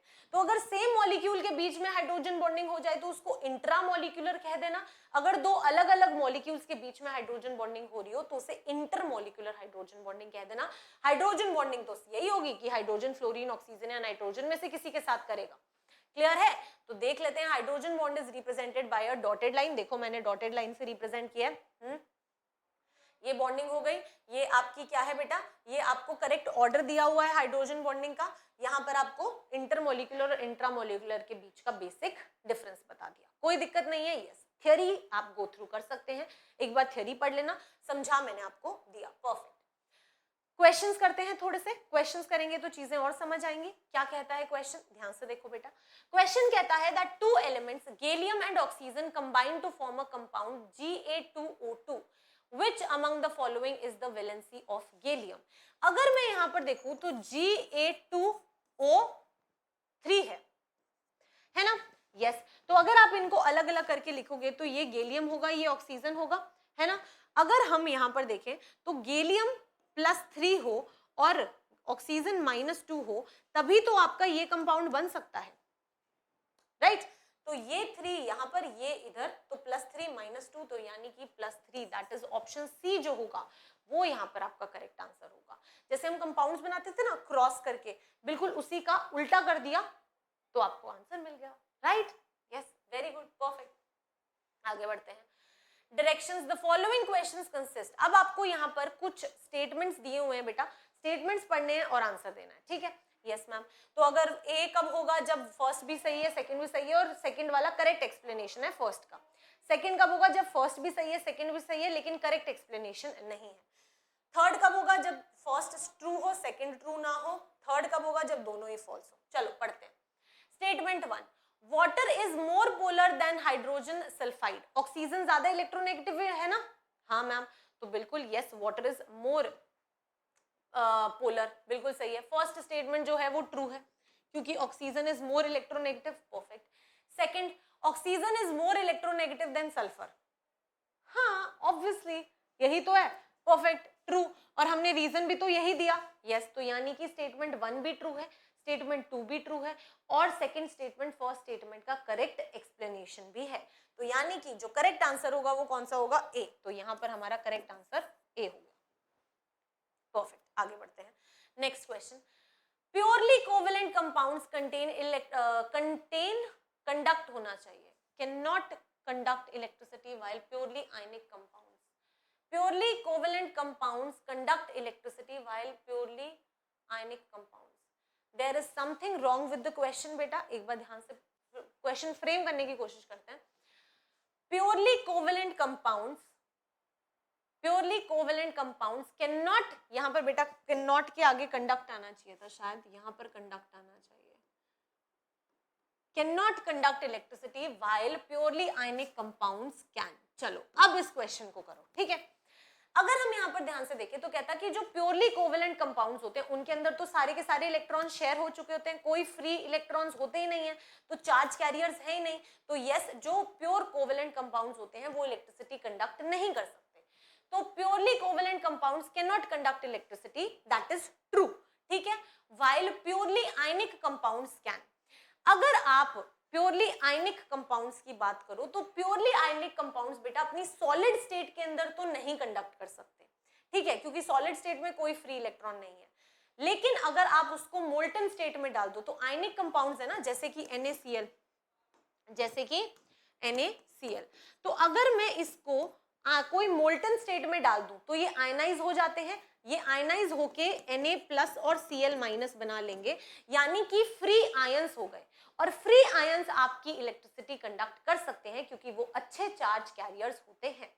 तो ये स्टेटमेंट जो है वो आपकी ट्रू है, that yes ionic compounds conduct कर सकते हैं लेकिन कोवेलेंट कंपाउंड्स कभी भी कंडक्ट नहीं कर सकते। Purely covalent compounds have lower melting point and boiling point than purely ionic compounds. अगर आप purely ionic compounds की बात करोगे तो वो बहुत ज्यादा strong interaction होता है, right? Yes, तो इसलिए second statement भी सही है. This is also true because purely covalent compounds की melting point और boiling point ionic compounds के comparison में कम होता है क्योंकि ionic compounds की force of attraction बहुत strong होती है, right? Yes. तो फर्स्ट और सेकंड स्टेटमेंट तो ट्रू है, पर सेकंड स्टेटमेंट करेक्ट एक्सप्लेनेशन नहीं है कि क्योंकि वो आयनिक फोर्स ऑफ अट्रैक्शन स्ट्रांग है इसलिए वो कंडक्ट कर सकते हैं और कोवेलेंट नहीं कर सकते, राइट? यस, तो यानी कि यहाँ पर हमारा जो करेक्ट ऑप्शन होगा वो बी होगा, दैट स्टेटमेंट 1 भी ट्रू है, स्टेटमेंट 2 भी ट्रू है, but second statement first statement का करेक्ट एक्सप्लेनेशन नहीं है, राइट? तो इसलिए यहाँ पर हमारा करेक्ट आंसर ऑप्शन बी होगा। क्लियर? Yes, perfect. अगला क्वेश्चन क्या कहता है देखते हैं। Both ionic and covalent bond is present in, ionic bond भी देखना है और कोवेलेंट बॉन्ड भी देखना है। CH4 में तो बेटा हाइड्रोजन हाइड्रोजन हाइड्रोजन और हाइड्रोजन, ये तो सारे के सारे ही कोवेलेंट बॉन्ड्स हैं, ठीक है, तो यानी कि ये हमारा करेक्ट आंसर नहीं है। NaCl में Na+ और Cl- है, यानी कि यहाँ पर सारे के सारे आयनिक बॉन्ड्स हैं, तो ये भी हमारा करेक्ट आंसर नहीं है। SO2 में S double bond O, right? तो यानी कि यहाँ पर भी अगर हम देखें तो सारे के सारे कोवेलेंट बॉन्ड्स हैं, आयनिक बॉन्ड नहीं है, तो ये भी हमारा करेक्ट आंसर नहीं है। KOH में देखोगे तो K+ है और OH पूरा माइनस है, लेकिन अगर आप एक चीज ध्यान से देखो तो K+ O- ये यहाँ पर हाइड्रोजन और ऑक्सीजन के बीच में जो बॉन्ड है ना बेटा, वो कोवेलेंट बॉन्ड है। तो यहाँ पर आयनिक बॉन्ड ये रहा और कोवेलेंट बॉन्ड ये रहा, तो यानी कि ये हमारा करेक्ट आंसर होगा, दैट इज ऑप्शन डी हमारा करेक्ट आंसर होगा, जहां पर आयनिक बॉन्ड और कोवेलेंट बॉन्ड दोनों एग्जिस्ट कर रहे हैं। क्लियर? परफेक्ट, आगे बढ़ते हैं। The formula of a metallic chloride is MCl2, एक मेटालिक क्लोराइड है उसका फॉर्मूला है MCl2। The formula of the bicarbonate is, अगर आप यहां पर ध्यान से देखो तो Cl- होता है, तो यानी कि M जो होगा वो +2 होगा, इसमें तो कोई दिक्कत नहीं है, इतना हमें समझ आ गया। Yes ma'am. अब वो कहता कि अगर आप इसी M को बाइकार्बोनेट के साथ रिएक्ट कराओ, अगर आप इसको, ये बेटा ऑप्शन ए यहाँ पर गलत है, यहाँ पर सही आना चाहिए था, ठीक है, तो बाइकार्बोनेट के साथ अगर आप M को रिएक्ट कराते हो तो क्या होगा, M+2 HCO3, बेटा ये -1 होता है, राइट? क्रॉस मल्टीप्लाई करेंगे तो MHCO3 होल ट्वाइस हो जाएगा, तो ये होगा आपके बाइकार्बोनेट का फॉर्मूला। तो MHCO3 whole twice, that is option C जो होगा वो यहाँ पर आपका करेक्ट आंसर होगा, राइट? अगर ये कार्बोनेट के साथ बोल देता तो मेटल यहाँ पर CO3, ये 2- होता है, ये +2 होता, क्रॉस होता तो MCO3 आपका आंसर आता, अगर सिर्फ कार्बोनेट के साथ पूछता। बाइकार्बोनेट के साथ पूछा था तो इसलिए ये फॉर्मूला आया। क्लियर? यस, तो ऑप्शन सी जो है वो यहाँ पर आपका करेक्ट आंसर होगा। परफेक्ट, आगे बढ़ते हैं। The formation of chemical bond is accompanied by, इसके बारे में हम लास्ट क्लासेस में डिस्कस कर चुके हैं कि जब भी कोई कंपाउंड फॉर्म होता है, जब भी कोई बॉन्ड फॉर्म होता है तो एनर्जी रिलीज होती है, राइट? यस, तो यही तो पूछा है कि the formation of a chemical bond is accompanied by release of energy, right? Yes, तो इंक्रीज इन एनर्जी वो रिलीज कर रहा है, राइट? वो अपनी एनर्जी को रिलीज कर रहा है, तो उसकी एनर्जी तो डिक्रीज ही हो रही है ना। यस मैम, तो डिक्रीज इन एनर्जी, यस, तो बेटा उसकी एनर्जी डिक्रीज होती है, it is accompanied by decrease in energy. क्यों? क्योंकि वो अपनी एनर्जी को दे रहा है, बॉन्ड फॉर्म हुआ और उसने अपनी एनर्जी रिलीज कर दी, तो बाहर फेंक दिया ना, बाहर एनर्जी चली गई तो उसकी खुद की एनर्जी तो कम हो गई। यस मैम, तो यानी कि it is decrease in energy, तो ऑप्शन बी आपका यहाँ पर करेक्ट आंसर होगा। परफेक्ट, पेन गिर गया यार, सॉरी, आगे देखते हैं। Next, outer shell of two elements x and y have 2 and 6 electrons respectively. ठीक है, तो अगर आप x की बात करते हो और y की बात करते हो तो x के पास 2 वैलेंस इलेक्ट्रॉन्स है और y के पास 6 वैलेंस इलेक्ट्रॉन्स है। ठीक है, if they combine the expected formula of the compound is, अब ध्यान से सोचो, अगर x के पास 2 वैलेंस इलेक्ट्रॉन्स है तो वो outer shell electron complete filled electronic configuration achieve करने के लिए 2 इलेक्ट्रॉन्स लूज करना चाहेगा, तो यानी कि इसकी ऑक्सीडेशन स्टेट +2 होगी। अगर आप y की बात करो तो उसके पास 6 वैलेंस इलेक्ट्रॉन्स हैं, तो वो चाहेगा कि मैं 2 और गेन कर लूं ताकि मेरी कंप्लीटली फिल्ड शेल हो जाए, तो यानी कि इसकी इलेक्ट्रॉनिक कॉन्फ़िगरेशन -2 होगी। तो क्रॉस मल्टीप्लाई कर दो तो x और y, तो x y आपका फॉर्मूला आ जाएगा। यस, तो यानी कि एक्स वाई ऑप्शन ए जो होगा वो आपका यहाँ पर करेक्ट आंसर हो जाएगा। इजी था? यस, तो इसी तरह से क्वेश्चंस को करोगे तो बहुत जल्दी जल्दी होंगे। Very good. Next, which one of the following has the highest dipole, देखो यहाँ पर डाइपोल नहीं लिखा हुआ, कितनी मिस्टेक्स हैं यार। ठीक है, यस, तो which one of the following has the highest dipole moment. ठीक है, अगर हम CO2 की बात करें तो ma'am C double bond O linear shape है, इधर भी कैंसिल, तो मैम इसका तो डाइपोल मोमेंट 0 होगा, राइट? यस, तो इसका डाइपोल मोमेंट तो बेटा 0 है। CHCl3 की बात करते हैं तो यहाँ पर कार्बन, ये रहा हाइड्रोजन, Cl, तो क्लोरीन ज्यादा इलेक्ट्रोनेगेटिव होता है। यस मैम, तो अगर क्लोरीन ज्यादा इलेक्ट्रोनेगेटिव होगा तो इधर जाएगा, इधर जाएगा, इधर जाएगा, तो यानी कि नेट डाइपोल मोमेंट बेटा आपका यहाँ आएगा, तो यहाँ पर आपका dipole moment is not equal to 0 और वो इसी साइड डायरेक्शन में जाएगा। ठीक, CCl4 सिमेट्रिकल है। यस मैम, अगर आप इसका स्ट्रक्चर भी देखोगे तो Cl, Cl, Cl और Cl होता है, तो जितना ऊपर होता है उतना ही नेट नीचे होता है, तो इसका नेट डाइपोल मोमेंट बेटा 0 होता है। CH2Cl2 भी सिमेट्रिकल है। C, मान लो यहाँ पर Cl है, यहाँ पर Cl है, यहाँ हाइड्रोजन है, यहाँ हाइड्रोजन है, तो अगर आप देखोगे तो जो ये होगा आपस में एक दूसरे को कैंसिल आउट कर देगा क्योंकि सिमेट्रिकल है। यहाँ पर एक लाइन बनाओ, सिमेट्रिकल है, तो यस इसका भी नेट डाइपोल मोमेंट जो है वो 0 हो जाएगा।